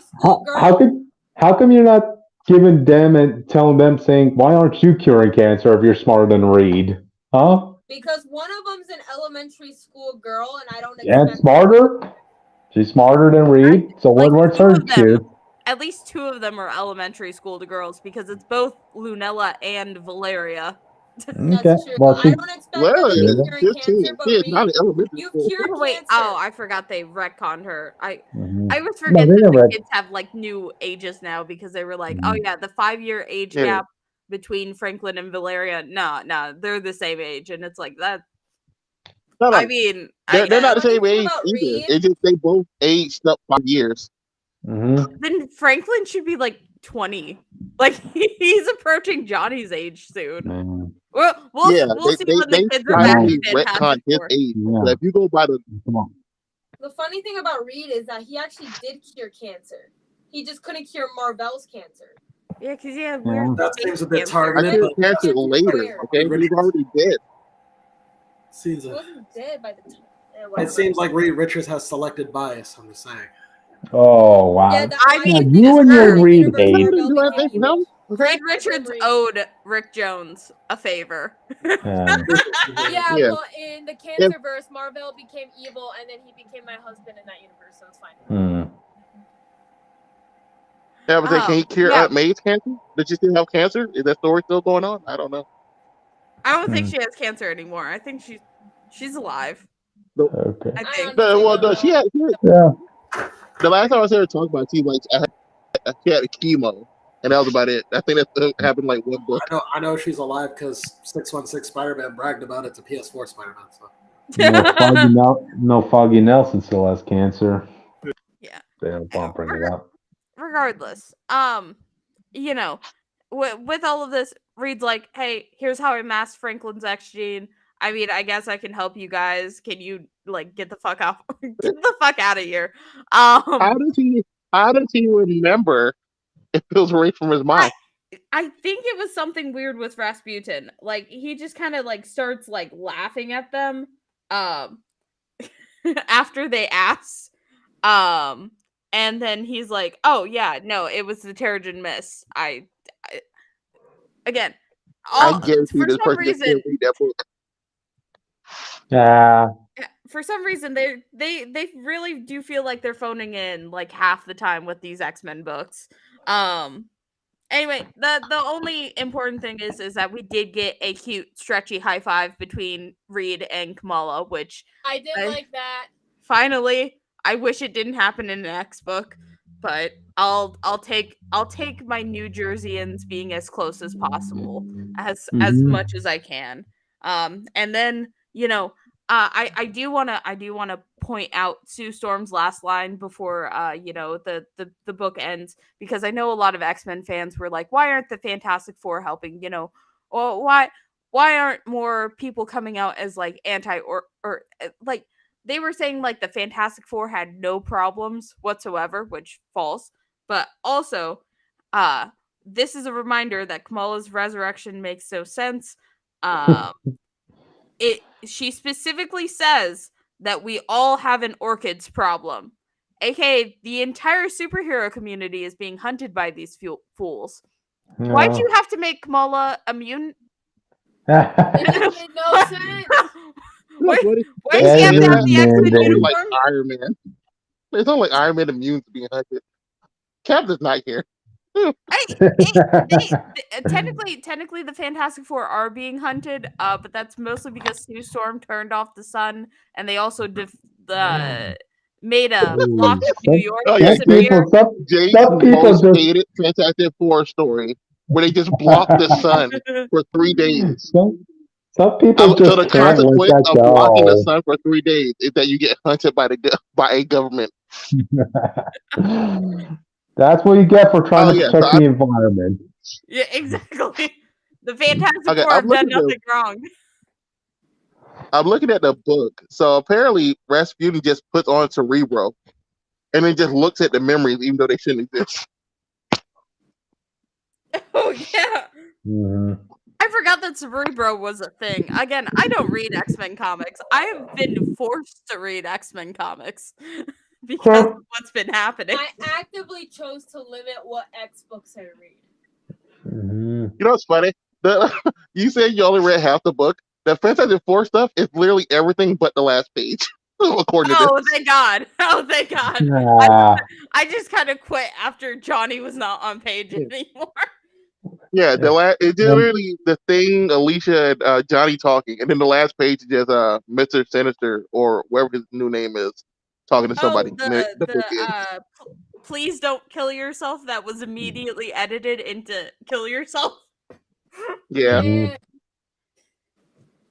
Literally, In Minecraft. like, Kill yourself in 1610 Minecraft. Apocalypse to 1610 Sinister. He was like, choke yourself. And then he did, and it was hilarious. In They bring Minecraft. that back. Yeah, but Let Apocalypse tell Sinister to choke himself. I can't. In every universe. I hate the fact that the What if he liked it? closest the closest that we have gotten to Kamala and Johnny interacting has been in an X book. I hate that. Why can't they Look, just hey. Look, that might be for the better. Johnny did not have a great history with 16-year-old girls. What? If people don't remember, there is a book where he burns the clothes off of Savage She-Hulk, who is Lila, who is 16. And he's just gawking at a 16-year-old girl. This book. Okay, Yeah, should it might not be for the best if Johnny talks to Kamala. 1v1. I was just gonna say that. Look, they are basically the same person, okay? You know, they are they started out at least as teenage superheroes from New Jersey who based their superhero persona off of a previously established hero. I think that they should talk like at least once, maybe under a very respectable writer and not Jerry Dugan, but they need to talk at least once. That's all I'm asking for. But yeah, that's all I have to say about X-Men 27. Go read Fantastic Four instead. Will you be reading X-Men 28? That's the question. Oh, see, not until someone tells me what happens in it. Just keep an eye out for the X spoilers tag on Twitter. Like that's you'll be fine. That's basically how I've been reading X-Men. Is I wait for the spoilers to hit X Twitter, and then I see if it's worth actually checking out, and then I go, oh well, I mean, fuck, I guess I have to. Wait.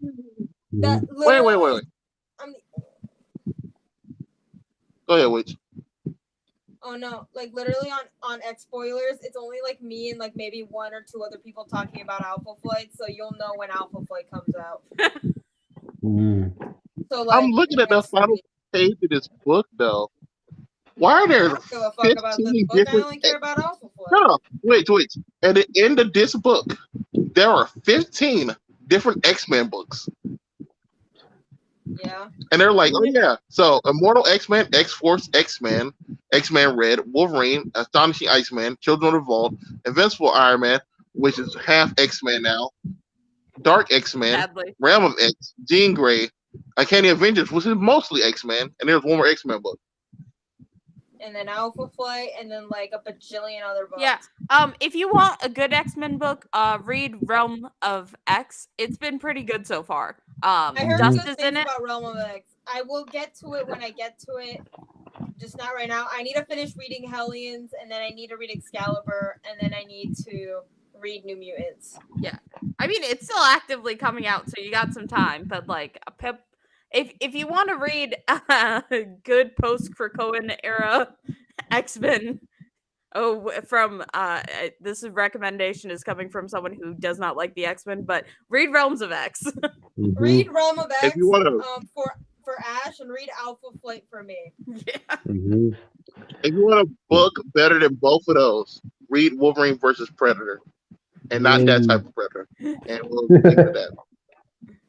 You know, can I be honest with you? I would love to see a fight between 616 Wolverine and 1610 Wolverine, because one of them's gonna die and the other one is gonna kill a Predator.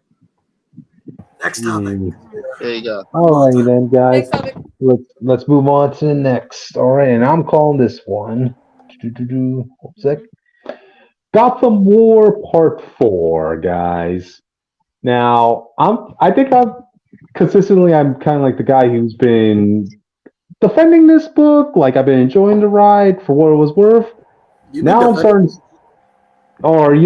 singing more good things about this, at least, you know? I feel like every time we talk about this, we all laugh at it. Like, every one of us. Yeah. Like, I don't It's mostly me. It's been mostly me. Yeah. But this is the issue where I am starting to see the cracks in this whole book now. Picking up from what happened in the last issue, Batman took Jason away, right? And Batman ended up doing something that he is not proud of to Jason. And we found out what? What? Apparently, apparently Batman used, what was that alternate version of Batman? Zurna or whatever? He ended up using one of those protocols. Zerados, yeah. God dang it, why couldn't they come up with a simpler name? Zerados. Okay, but anyway, he ended up using that technology to rework Jason's mind. Like, he can't change Jason's... No.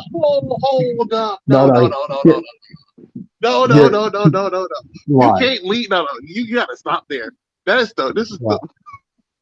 Didn't Batman have a favorite story where he was mad that they just erased memories from him? Yes. This isn't about erasing memories. This is about adding Reworking something your to mind is way Jason. worse than just forgetting that someone got assaulted. Okay? But it's to stop Wait, him from being a problem. yeah, wait till you hear what he ended up doing. Right? He's Batman saying like, "Look, I can't alter your mind, but I can add something to it." He added fear to Jason. So now every time he has like an adrenaline spike or he's about to do something reckless, Jason pretty much is going to have a panic attack now. Also, He made him I'm like, kill. He made also, him kill him from Hunter x Hunter. also, if it makes you feel better, it's not really Batman in his right mind, from my understanding. It's Zura, not Batman, which is like his crazy. yeah. So. But this begs the question. That Batman's funny though. Okay, look. This begs the question, though. Okay, so you just pretty much brought in a solution towards some of the most evil crime lords of Gotham. No, Like, why can't you use this on them? Yeah. Well, because it was the Batman of Zura, not like Batman. Okay, but can't you use it on Riddler or Two-Face or I don't know, Penguin He or said Bane? he can, but Batman, his right mind, wouldn't do that. Yeah. Jason's the first person done it to. The question is, will he do it to them from now on? Also, I don't remember if Bruce remembers what the Zura persona does. I think the Zura, because the idea of the Zura persona was that he locks it away. So in his darkest moment, if he needs it, he can use it. But he can't. But he doesn't. He can talk to it though, so I assume he can remember it. If Zura wants him to. Mm-hmm. Man, you have like this dialogue of Batman telling to Jason, like, "I love you, but you're a murderer.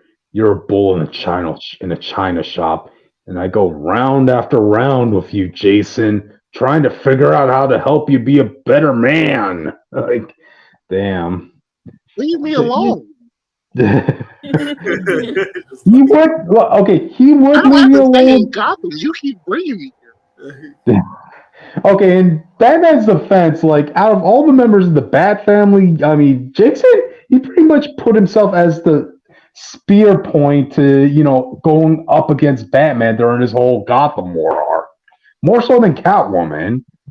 So I'm like, I can understand Batman being like, "Look, I'm fed up. I'm fed up at It's this because point." when we Jason. reviewed episode 1, like I told you, her plan is just Jason's plan, but done a little bit worse. Mm-hmm. But They're all still right. controlling crime to a degree. It's just she trying to make everyone thieves instead of just being at the top of the list.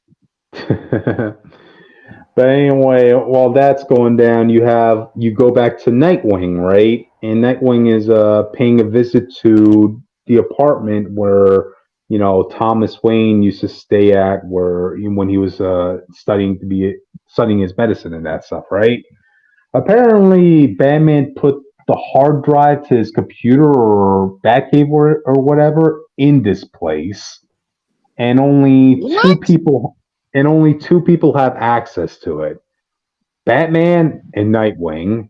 Now, Nightwing, he's coming on thinking like Batman's going too far. Now, keep in mind, he doesn't know that what Batman did to Jason, but like everybody seems to be simping over Catwoman's side.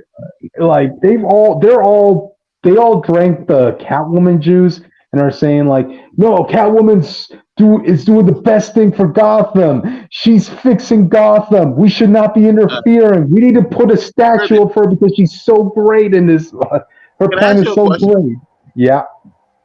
I was here the other week, so I only saw the first issue, which it ended with a guy following Catwoman getting murdered. Right. Did something big happen in the last 2 issues? Where it was like, yeah, I know Batman went a little bit too hard on a villain apparently, but is that the only reason they're going to Catwoman's side? Like, I'm confused. Her plan got people killed already.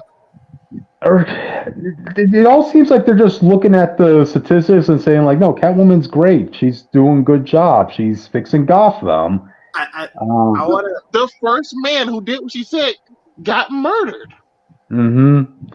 But apparently they're overlooking that. Apparently, because it's gonna happen. There's a lot of thieves. Somebody's gonna be a murderer, right? Like you can't control it. I mean, you don't think a person's going to want to bring out a gun if somebody comes and invades their home? Of course I they're know that guy going had a to. family or something, and Batman went way hard on a different villain because of that. Yeah. That's all I remember. But I feel anyway, it's just weird that I feel like at least Batgirl, whatever she's calling No, herself now. Austin, I said the same thing. I think one of the episodes we divided up who would be on what side, logically speaking. So we had like a whole different team system. I think Batman would be slightly outnumbered, but not like completely. I think it would just be like Barbara on Team Batman, Nightwing on Team Batman. I could see Tim, maybe Cassandra on Team Night Batman. maybe It Tim. should be literally just those three. Tim will probably see a way that he thinks that Catwoman's plan can work, and Jace will be on her team because it's basically his plan. Yeah. But anyway, going to this, Nightwing is opening up the computer, right? And then that's when Damian pops up.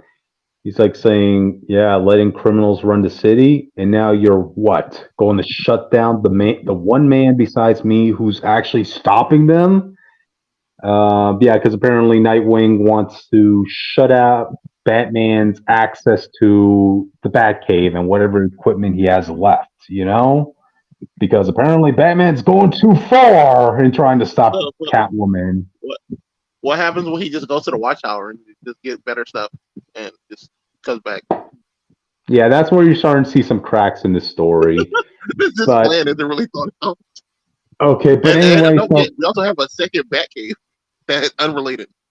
Yeah, there you go. But anyway, you get a mini fight between Nightwing and Damian, only for Tim Drake to come in and take Damian outside as those two fight, right? Now that leaves Nightwing alone by the computer. He's getting his retinal scans, this and that. He has to say his passcode, which was the oath he took under Batman. You even see a shot of when Dick was younger, right? Batman had to put one hand on a Bible or whatever and raise his right hand to give the oath. Oh God. Yeah. To make the world a better place and to swear that I will fight against the crime and corruption and never to swerve from the path of righteousness. Only for Batman to pop up behind Nightwing and basically gives this whole spiel that you broke that oath, Nightwing. You're allowing criminals to do what they like. That's not righteous. And abusing that and abusing your access to the Bat Box, this and that. But then Nightwing's like, well, you kidnapped Jason. Where does that fall under your damn oath? And Jason is a murderer. Anything. Yeah, if anything, I could have kidnapped him sooner. This falls directly under my oath. Why did I say Azazel? I meant to say Azrael. So it's Azrael, but no one's giving him shit. If I was a man of my word, is he even here? If Batman can be. Batman should be like, if I was a man of my word, Jason and Catwoman would be in jail. Mm-hmm. I was really going by this. I want Batman to look at Dick and say, Superman be disappointed. Mm-hmm. But anyway, while the conversation is going on, Nightwing asks, "Hey, Batbox, play alert," and he plays in the box ends up playing the last message that Batman got, which was a message from Riddler.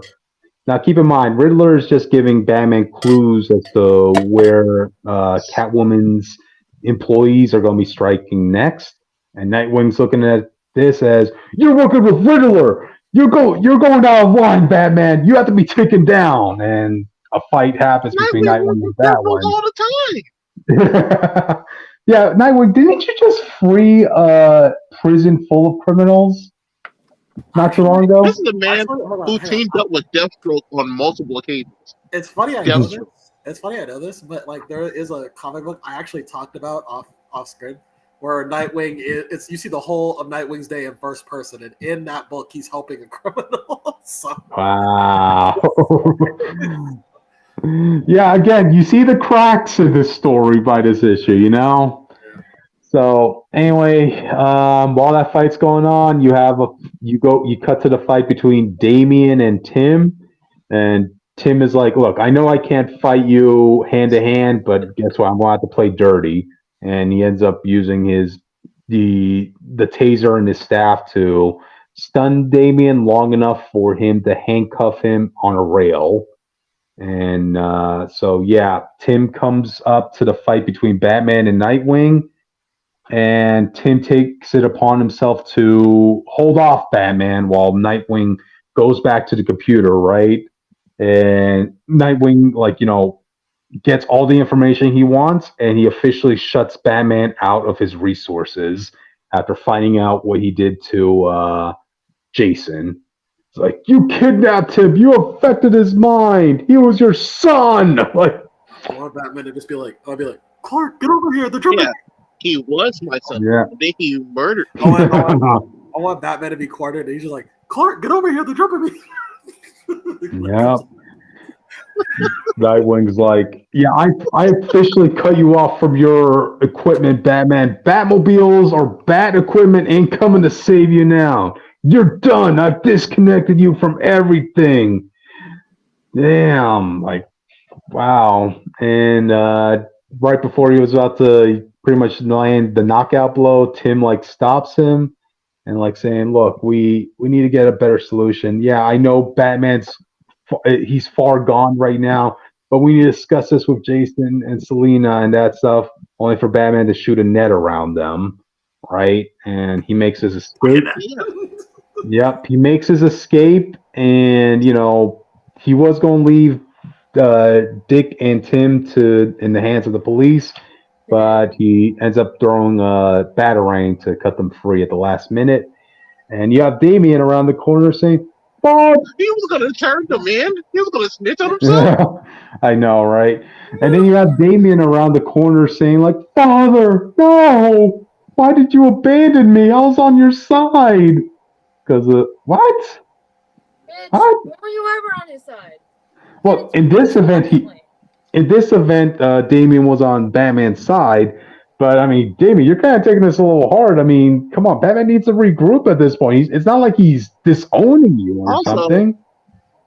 Also, you can take care of yourself. Yeah. What are you talking about? I mean, dude, you have. Any other time you wouldn't care. Dude, you have training for Batman and Ra's al Ghul, and you're telling me you can't break out of a pair of handcuffs? Seriously? So Damien is they're actually crying, and only for Tim to come in and say and hug them. No. Damien would not cry. No, and here he is. I know it looks like the rain is kind of masking it, but he's looking broken. He's looking sad that his father apparently abandoned him. And Tim is there hugging him, saying, "We'll help our dad, Damien. Don't worry. We've got this. We'll do this together." What? Yeah. If Damien took it personally, he would get mad. He wouldn't cry about it. Nah. Let him have a little How cry. would you get mad? No. This guy would have hugged him. He would have bit his throat out. What's happening here? They're trying to make an emotional moment, but it just doesn't feel like an earned emotional moment, Everything feels out of character for every person. Yeah. Okay, so anyway, you cut back to Jason, right? And you have Marquez, one of the teachers under Catwoman's, her academy, who also is a double agent for Vandal Savage, right? She comes in, finds Jason Todd. She tells him the story, right? Yeah, this whole thing about training these criminals. Yeah, this was actually just an undercover job I'm doing with my father. We're actually all these criminals that we trained, we're actually going to have them be working for us. We're going to have them be our immortal army. And Jason, we want you to be with us. And then you just threw the whole plot out the window. Wait. Get out of here. You're training thieves to be your immortal fighting army. They're thieves. Yes. You're not training them to fight. You're training them to steal and run Yeah, away. well, Jason was training them to fight. As a matter of fact, the women that Catwoman had. We're training them to beat the people they're robbing. Yes, now? Yeah, Batman's right. Yeah, wait, Jay. Sorry, damn, I'm so confused now. Austin, In like the first issue, you see in the academy, right? Like all the women that Catwoman has working for her, they're training the criminals how to fight in hand-to-hand combat. Yeah. You're supposed to just be robbing people. No. Batman is 100% right. Yeah. Once you train them to fight, that means they're just gonna be breaking in and like, To beating defend themselves, this and that. And Jason, he people. Defend yourself for people they're robbing. I know. Cracks all around, man. And you have Jason, like, he's like, I can't. Batman, he did something to me. I'm scared now. I don't know how to feel about this. And Marquez is like, oh wow. Well, I'm sorry, Jason, but you're not what we want in our industry. So do what you want. Bye. Wow. So you have Batman, like he's he's like running the rooftop, and like he's trying to battle off the mind of Zoronoff in his head. He's like contemplating to himself, and then that's when Catwoman pops up saying, "Bruce, we need to talk." Oh shit. And while that's going on, you have Vandal Savage, now reunited with his daughter as she brings all the disciples of Catwoman who are now going to be working for Vandal Savage. You're telling me in the same week where Bruce Wayne is gonna fight Selena, Spider-Man is gonna fight Mary Jane. This is amazing. Oh God. I'm gonna try to keep my This is kind of amazing. I keep my thoughts kind of concise. I think this book would have been a great character study on the Gotham system, why we can't fix it. Like, obviously we know the real reason, but like in universe, give us a real reason it doesn't work. All this other stuff, the systemic issues that keep Gotham from being a thing. That's kind of what Catwoman was introducing with her idea. It would have been great to see people's reactions to Catwoman saying like, "Oh, well, we're getting robbed, but like crime's down," or someone's like, "I'm losing business. Like I can't afford to keep my store up because of all these robberies." Something like that would have been interesting. Just the political. All the rich people like saying like, "No, we're not going to sit here and get our stuff stolen. We're moving out of Gotham now." So, are just what happens when they rob all the rich and the rich aren't rich anymore? Are they gonna rob themselves? Or maybe even Bruce asking like, "Am I doing enough? Like, how are we even entertaining this idea at this point?" You know what I mean? Like, that should have just been Gotham War. If you were gonna introduce the idea that someone needs to step up because Batman isn't doing enough, we need to talk about the Gotham problem. Okay, this is a mess. I would have had to be Nightwing. Yeah, this is a mess. I don't know what. It seems like we had an idea. Now we're moving on to a typical supervillain story, and I'm like, this is kind of the story. Vandal Savage has no reason to be doing this in Gotham. You can train soldiers anywhere. Why are you using Gotham? I mean, well, Vandal Savage is the Wayne Mansion. So I think this is a case of like, because you gotta remember, this event is being written by two writers, Chip Zdarsky and I think the other person's Teenie Howard. And don't tell me that. And like, don't tell me Chip Zdarsky. This is what I said when when Vandal Savage first popped up in this event, right?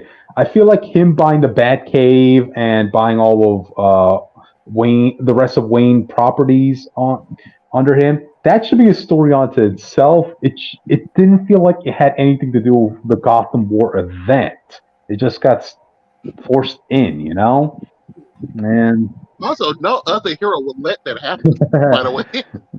Yeah, there's that too. Green Arrow will buy the Batman match and he lets Vandal Savage have it. Austin, answer your question. Vandal Savage has Wayne Manor because Bruce doesn't really own it and he just bought it. So No. I know he doesn't have all that stuff. I didn't know Vandal Savage did the book until now. I didn't see that tweet. I knew someone bought it. I just didn't think it was going to be Vandal Savage. And the fact that he did it, they let him keep it. He said, "I like caves." So I personally wanted. He can want to keep it. That don't change the fact we're not letting him keep it. I mean, I personally wanted to see what the villains' reactions were going to be because, yeah, of course, they're going to react to their henchmen, leaving them. But are we going to get that? I Yeah, don't know. the Gotham War should have been all the criminals coming at Catwoman Mm-hmm. about stealing their men. How can I rob a bank? But it's just me and like one other guy. Yep. I mean, what was Catwoman's plan to react to that? I mean, did she honestly think all the villains were going to be like, oh, well, we don't have henchmen anymore. I guess our villain days are over. Let's be good community citizens for the city of Gotham now. No, they're going to react. Yeah. So, yeah. There we go. Chip Zdarsky, this wasn't your finest work. Like you did a lot of good stuff before. But... We'll sweep this under the rug if you can give us a banger next time. Yep. But anyway, that's it for Gotham War, everybody. Now let's move on to next. Go ahead, Witch. I'm gonna try to make it quick because we are almost at the 2-hour mark, but at the same time, I do want to be able to simp for really tall monster men, so you're gonna have to let me have this, okay? Go ahead. Anyways, we're starting with issue 3. We see Viv running to a really creepy gothic Victorian house. She enters into the house, right? And we actually do find out that she's actually probably Indian, I can assume, because of the portraits. I'm not going to assume, but like that's pretty cool. Nice. I know, right? I was like, it's really cool. I like it. Anyways, she grabs a bat because this house is very spooky looking, and she's just going through it, as the rest of us do. Because she was still dealing with the death of Hayden, who was her ex, and all this other stuff, but we don't get that revealed till later. So we cut over to Briar Woods, where we see those hunters. Remember the ones with the white outfits with the crow masks? Yeah, you remember. So basically, Christopher and Dracula Boy are hiding in the trees because they don't want to get moitered by these hunters that look kind of weird, And so then these hunters, they see Peggy, the pigeon, and tries to shoot at her. I'm like, what the hell is wrong with you? Why are you trying to shoot a pigeon? It's a pigeon. Come on, guys. Anyways, so they leave, and so then Christopher and Dracula Boy, they get out of the tree, So that was cool, I guess. Anyways, Jordy, I'm still trying to figure out how to pronounce the name. It's okay. Basically is still pissed off about Hayden dying. If you guys don't remember, Hayden is a character who died in the first issue by these hunters, because they found out that he was a werewolf. So that's lovely, I guess. It was kind of brutal. Anyways, so basically, I think Christopher wants to call himself the Reanimator, but not really. He just calls his Mad Machine on his Reanimator, which is just a glorified flashlight. But it works. I love him. It's okay. He's like basking in the glory of his Reanimator. We love him. Anyways, they part ways for the day because they got detention in the morning on Saturday. It's great. So we cut into the hunter's cult garden thing. And so then this one guy is like, yo, are you a vampire? And the kid who's like in the threshold is like, what? What are you talking about? No. And the guy's like, oh, wait. Then why the hell aren't you coming in without my permission? Like, seems a little bit suspicious. Keep that in mind. This is what I like to call foreshadowing. Anyways, the kid's name is Mika, by the way. Yeah. So that's fun. So basically they just go through just basically the guy, his name is Peter. It's spelled P-I-E-T-E-R. That's how it's spelled. I'm just gonna say Peter because that's the only way that I can fathom this being a name. And his last name's Hellwing, which keep that in mind. These guys are the reasons why they're hunting monsters. Any hoosies. So they're going into he's going into his family tree, as you do. They sit down for a nice little meal, and guess what? The hunters sedate Mika, and basically, they're gonna plan on murdering him. So that's fun. Anyways, we cut back to the school where Christopher, Jordy, and Viv go to. Basically, it's not really detention; it's more like an interrogation, because the cops, remember from like the first issue, they're trying to figure out what's happening, based on Hayden's disappearance. And the kids are like, wait, shouldn't we have our parents here? Because I think this might be illegal because we are minors. Which, yeah, fair enough. I mean, I get it.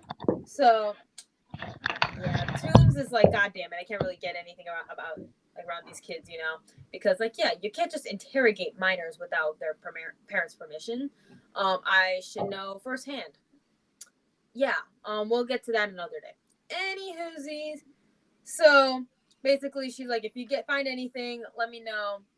You know my name. Come find me if you have anything. You know. And then Viv is like, okay, spill. You know, what do you guys know? You know, basically. And then Jordy and Viv start fighting because the only person in that room who knows what actually happened to Hayden is Christopher, but he's not spilling it because he's like he doesn't want to get anyone hurt. You know. Mhm. So. Yeah, Jordy's not taking the whole death well. Neither is Viv, but in their own special ways. You know, and so Christopher is trying to like calm down everyone. But guess what happens? I want you to guess what happens. The surprise happens. Yeah, They the fight. hunters show up. Oh, They pull like an Alucard from Helsing and they come through the wall. It's great. And so then basically Christopher tries to use his reanimator flashlight thing to stop them and it just doesn't work. Fair enough. So they gotta do what they gotta do, so they start fighting. And then Viv's choker starts glowing a bright ass green and she summons these like cat ghost things. It's pretty fucking cool. If you actually read this or seen any like screenshots, it's actually really cool. So she's basically the witch character of this group. You could probably figure out how Jordy and Christopher fit into this as well, but we're gonna get to one more character in a little bit that we first saw in issue 2. Anyways, so they basically stop the hunters that were there trashing the classroom, but it doesn't really matter because the teacher that was in there was dead ass asleep. So basically, our lovely trio go hide in a janitor's closet because that is the best place to hide, according to every single high school media that I've ever seen in my life. Never done that in school, but you know, always thought about it. Anyway, so Viv is texting Hayden's like phone just to say some last final goodbyes, just in case if they die. You know, very, very valid. And so then it was revealed that Viv thought that Hayden was cheating on her with Jordy, which that was not the case, but they were just really close because they knew that, you know, Jordy was a vampire, Hayden was a werewolf. You get the gist. They were bonding over that. Anyways, Jordy pulls up, like strutting out, being like, "What's up, pasty ass bitches? I'm here to fight you," you know? But it's fine because the other two show up, and guess who bursts into the door? It is my man, Adam Frankenstein with Peggy. woo! I know he's so fine. You gotta read this for yourself. He's really hot. Like for being literally a mashup of dead people parts. He's kind of fine, not gonna lie. Like Victor, I see what you did there. Anyways, His creator chose the best parts. What can you say? I know he's like super tall and he has long, beautiful hair. So. Anyway, so we cut to remember Miko from earlier in the issue? Well, yeah, he's just stripped down in his undies, like in his tighty whities. Yeah, so that's fun. So basically they just blast him with like a ray of sun, you know, and it actually burns him because guess what? He's actually a vampire. So basically they are just killing him because they're like, no vampires allowed. So you gotta die now. Anyway, so one of them grabs Hayden's phone and sees the text that Viv sent. And that's where issue 3 ends off. And so now I have issue 4, which I got the variant cover with the lovely Adam Frankenstein in it. But I also have the main cover with the blue text instead of the yellow text, but that's not important. Anyways, it starts off with Toombs, I'm assuming, cursing the hell out of her coworker, you know, the other cop involved. I think it was like name was like Rocco or something like that. Not important. It's not important. So while she's yelling at him, we just see Adam literally running past, like as fast as he possibly can, with 3 children in his arms. He opens up his yellow umbrella. He presses a button, and guess what happens? they teleport away with lightning, and the hunters are confused. Toombs is confused. Everyone else is confused besides Adam, because he actually knows what's good. Anyways, so we cut to like this really cool like abandoned church thing where they teleported, and Viv and Jordy are like, obviously, like, what the fuck just happened? Did we just get abducted by this weird, strange, really tall man? Like, completely valid, But Christopher is like, wait, I know you. Why do I know you? You guys should figure this out by now. He brings back dead animals. You figure it out. Anyways, I'm just gonna say this right now. Again, Adam is fine as fuck. He's fine as fuck. Anyone, like, if you watched our Castlevania Nocturne review, you know that I was simping for some monster men in that video, and I'm gonna be simping for Adam in this one. Anyways, so Jordy butts in and is like, yeah, I know him too. He's the asshole who stopped me from taking out those assholes, And then Adam's like, you can't fight them. You can't fight them because you're going to fucking die. That's why I took you out of there as soon as humanly possible. Like, you don't know what you're toiling with. And Jordy's like, what I've toiled with all my life, Shakespeare? I'm done with the hiding, dude. I'm going to go fight them. And Adam's like, yo, they're Hellwing Corp. You can't fight them, man, unless you want to die. Like, they've been hunting monsters for centuries. So that's fun. Anyways, Viv is like, yo, we gotta, like, chill the F out. You're telling me that there's monster hunters after us? My dead boyfriend's a werewolf and Jordy's a fucking vampire? It's like, you didn't figure this out beforehand? Like, girl, you could have suspected something. Anyways. So, obviously, she's in distress. Jordy's pissed. Christopher is just like, it's a basic evolutionary theory, right? It's like survival of the fittest, I guess. I'm just saying, I love Christopher. This is my child now. I protect him at all costs. So Jordy leaves. He's pissed off. Viv leaves to go home as well. And so basically Adam is like, you have to go hide. It's for your own safety. And then Adam's like, leave it, Christopher. You can't save them all, because he wanted to bring back a dead lizard, But Adam, when Christopher's leaving, he notices that he got a couple pieces of, I think, glass or something, basically stabbed in his back, right? So that's not fun. Anyways, we go back to the Hellwing Corps, after they basically killed an innocent person, because they've done that. So fun. We saw that in the first issue. We saw that in the last issue. So basically, this one guy, Johan, or whatever the fuck his name was, I don't fucking remember. He's like, they're not children, they're monsters, and so that means we have to kill them because, yeah. So basically, he goes to Father Andreas and was like, yo, you gotta hear this out. And Andreas is like, Johannes, that was his name, by the way. I was close enough. He's like, yo, please, what is happening? Spill the tea.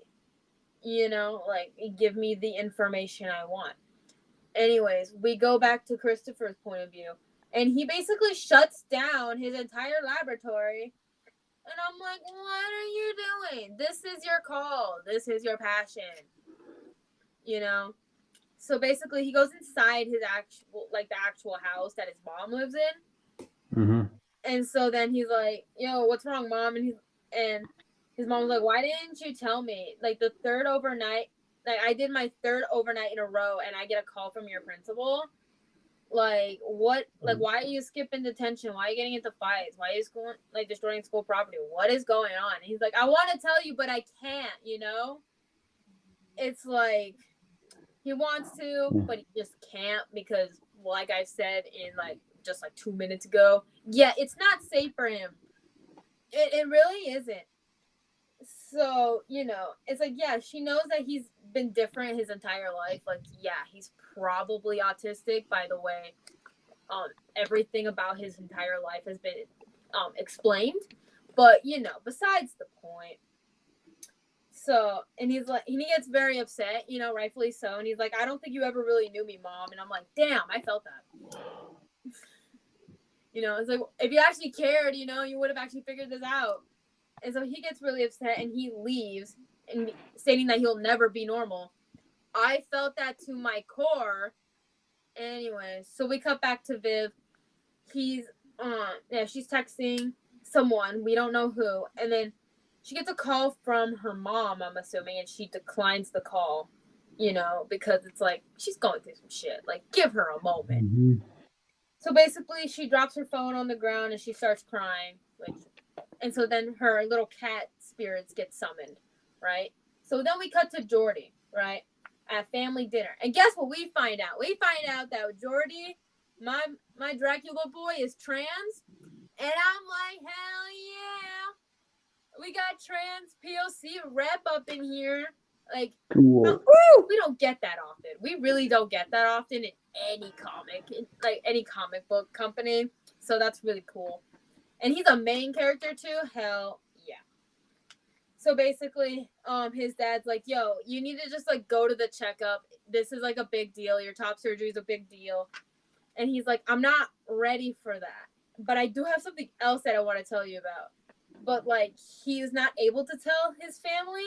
So he gets really upset, you know. And so then we hear a ding dong at the door. And we see Christopher and Viv show up at his door. Like, what? How did you know where he lived? But regardless, that's not important. Like, this is literally every like teenage sitcom ever, but like, it's fine. So basically, they're like, yo, we're a team now. We're gonna like go avenge Hayden, and we're gonna go stop these guys with the help of Adam or not, you know? And he's like, that's cool. So we cut to the really cool church place, right? And I need to set the scene for you, okay? So we're in the church, playing some music on like some, I'm assuming classical music. You know, we see Adam. He's like, he has to stitch himself back up, you know, like just like where the parts where he got stabbed. Other than that, he's like fine.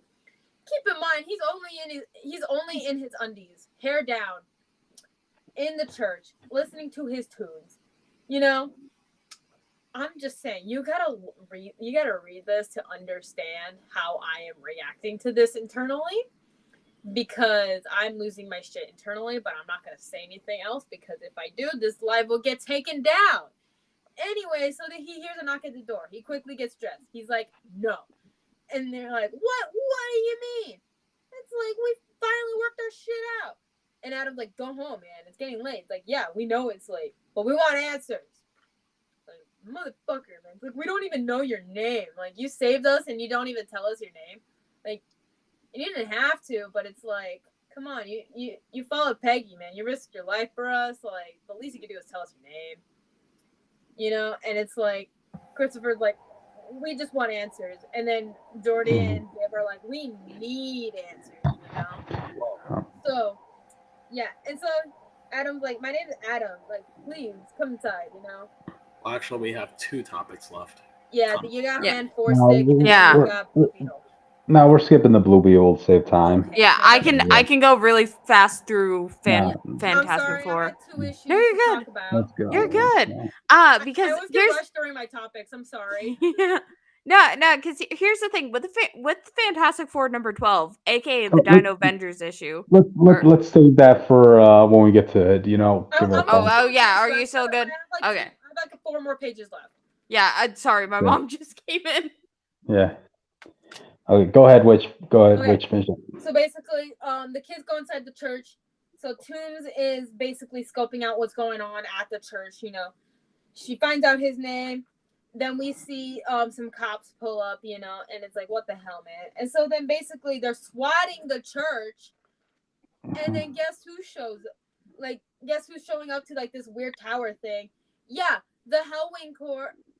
You know, with Johannes and all that other shit. It's like, this is a weird Christian sex cult, isn't it? Anyways, regardless.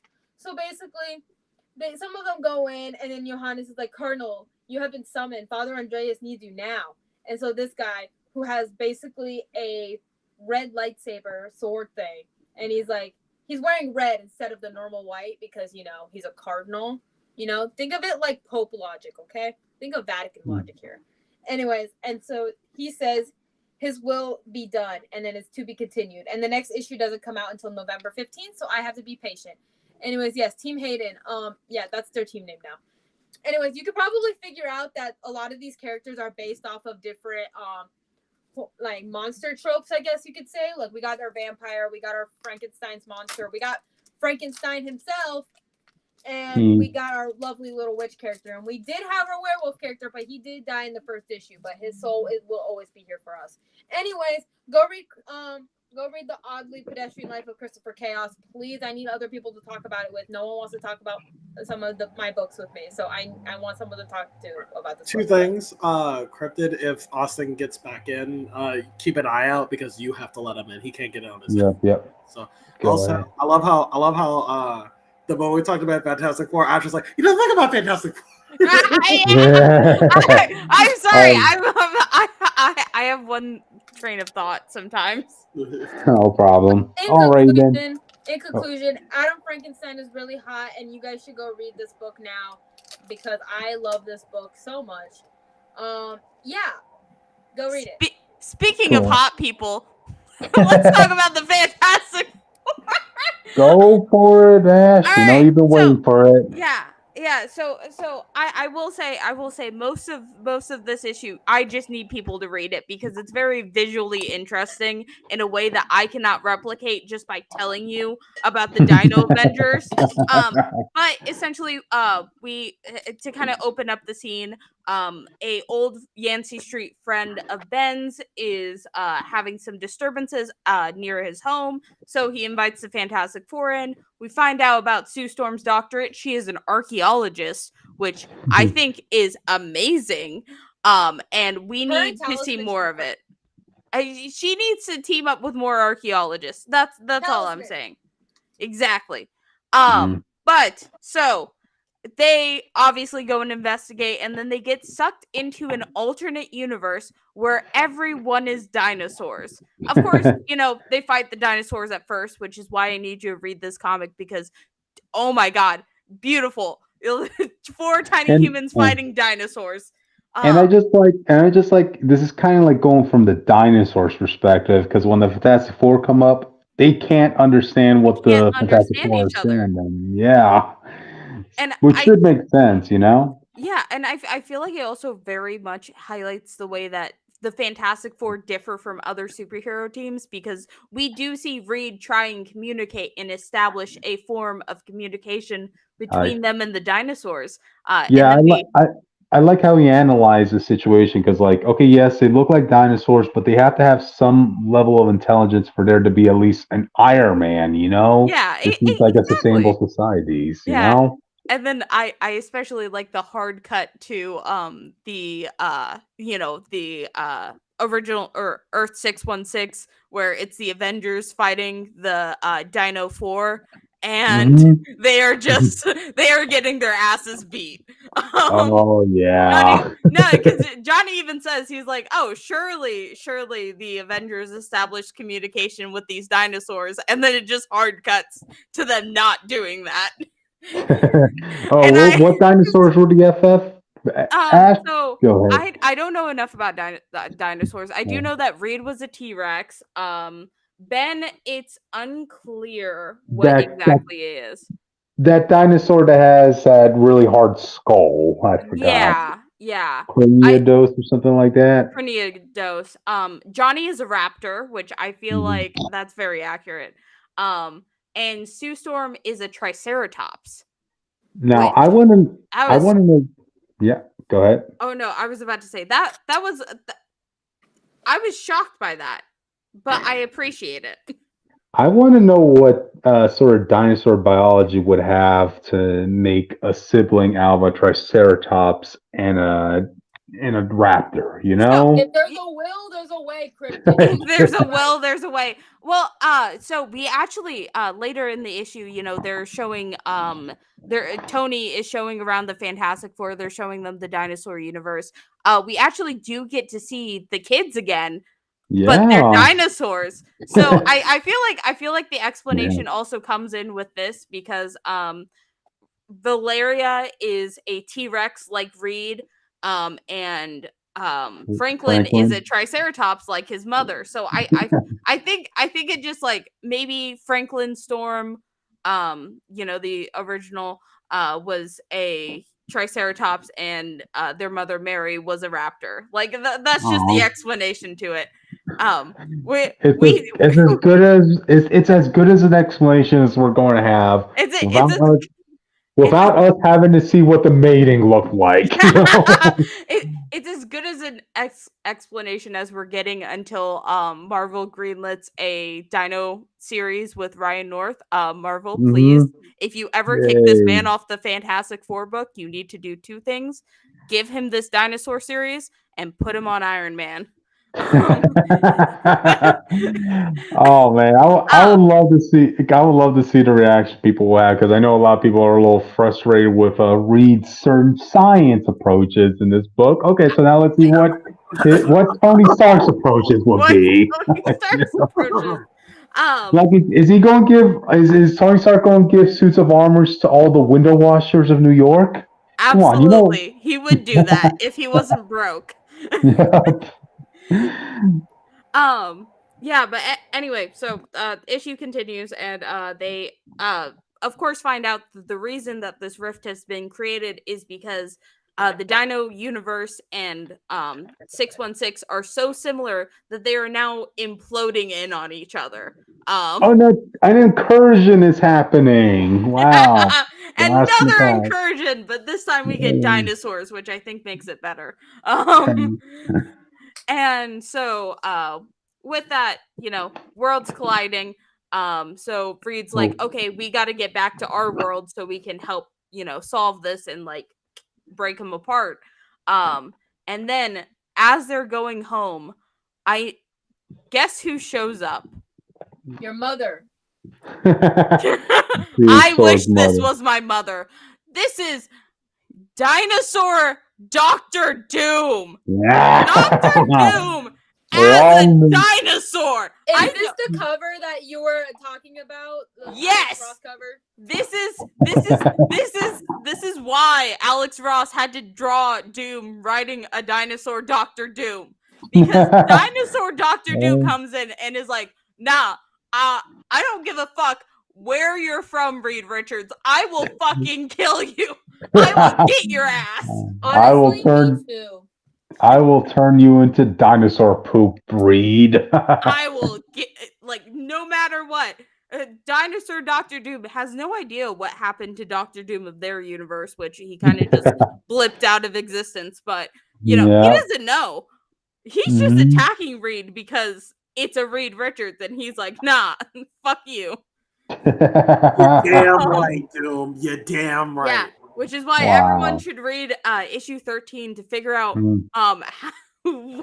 why Dinosaur Dr. Doom has such beef with regular Reed Richards. Just unprompted. It's not unprompted. He's an asshole. We've been over this.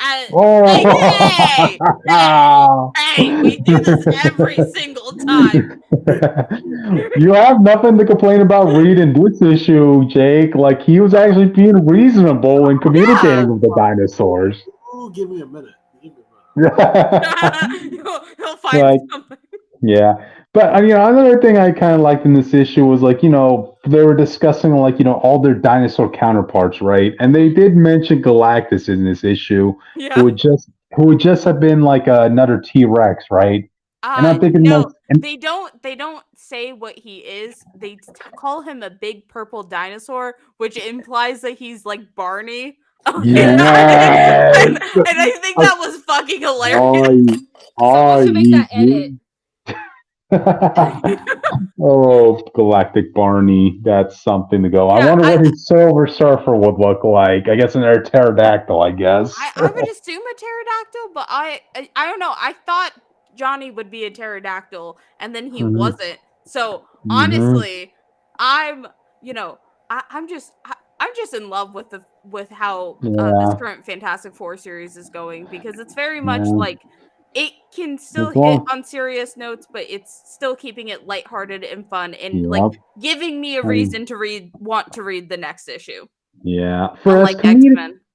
Yeah, for as comedic and ridiculous as his premise sounds, it has a lot of heartfelt moments, especially when you got to see that, the Fantastic Four, they got to reunite with the kids, Mhm. and Yeah. even though they're dinosaur versions of them, they still have the same exact voice and act a lot like them. Yeah, it's Yeah. it's still their kids at their core, Mhm. and then also you get Johnny riding dinosaurs, and I think that I don't know, he was hot this issue. I gotta simp a little bit. I've been a little bit low on the simping because past You would couple simp. issues haven't been about him, but You would simp for the Raptor, Johnny Storm. absolutely. Oh wow. Okay. No, I'm not a furry, but You say that. I'm going You know, to like, question I was just everything like, you I'm say not a after. furry, but I'll try anything once. I'll have to try it once. I still haven't recovered from the 5 flamos from like a few issues ago, so but anyway, yeah. Go read Ryan North's Fantastic Four. It's amazing. Great issue, fun dynamics. Yeah, give us more Ryan North. Mhm.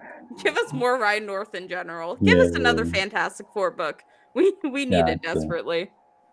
gotcha. Or you could be nice and give me another Squirrel Girl book. That Hmm. too. That too. But Alright. alrighty, guys. With that, Alright. that's the final topic of the night.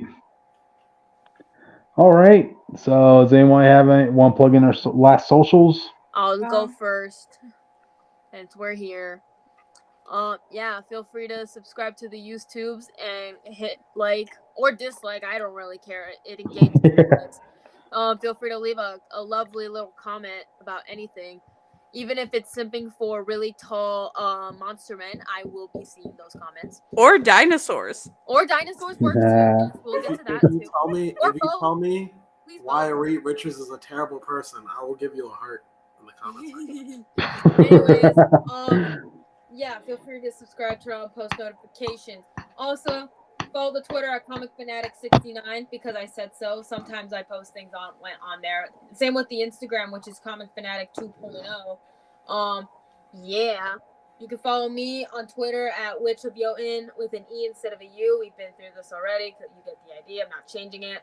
You can follow me on TikTok and Instagram at witch_of_Jotunheim. I post a lot more on there than I do anywhere else. Like I said at the beginning of today's live, I will be talking about Castlevania, Twisted Wonderland, Alpha Flight, Christopher Chaos, and also the FNAF movie when it comes out.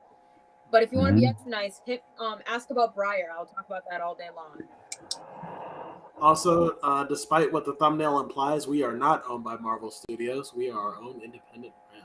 Yes. Because I don't know if you noticed, because of the way the thumbnail is edited, it says Marvel Studios Comic Fanatic.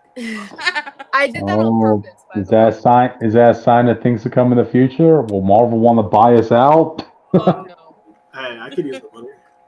I don't even get paid for half the shit I do. You think I Marvel's gonna pay me for shit? No. I ain't gonna be working for no mouse.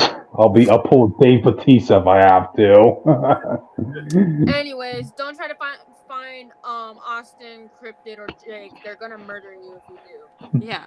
Am I good to plug my socials? Yes. Go Yeah. ahead. So, I am Ash Danger on YouTube. I am hopefully going to have a episode of my podcast, Ash and Their Fantastic Friends, where we talk about the Omega Verse for 2 hours straight. And Oh my God. we're not I'm not kidding about this. I'm gonna try to get on that one. It's gonna be messy. It's gonna be bad. It's gonna be 2 hours of Omega Verse. If you do it on a Sunday or a Wednesday or sometimes Tuesday, I'll definitely pull up. Yeah, it's gonna be Sunday. Oh, I'm sorry, Jake. I'm gonna have to skip movie night. But anyway, and then on all other social media, I'm at Hey Dave, so at H3YD4V3. I talk about the Fantastic Four. I'll talk about Miss Marvel sometimes, but I'll mostly just be unhinged. Same. Gotcha. That's a move. But yeah. Well, that audience, we bid you adieu. Bye. Bye. Bye. Bye. Deep song now.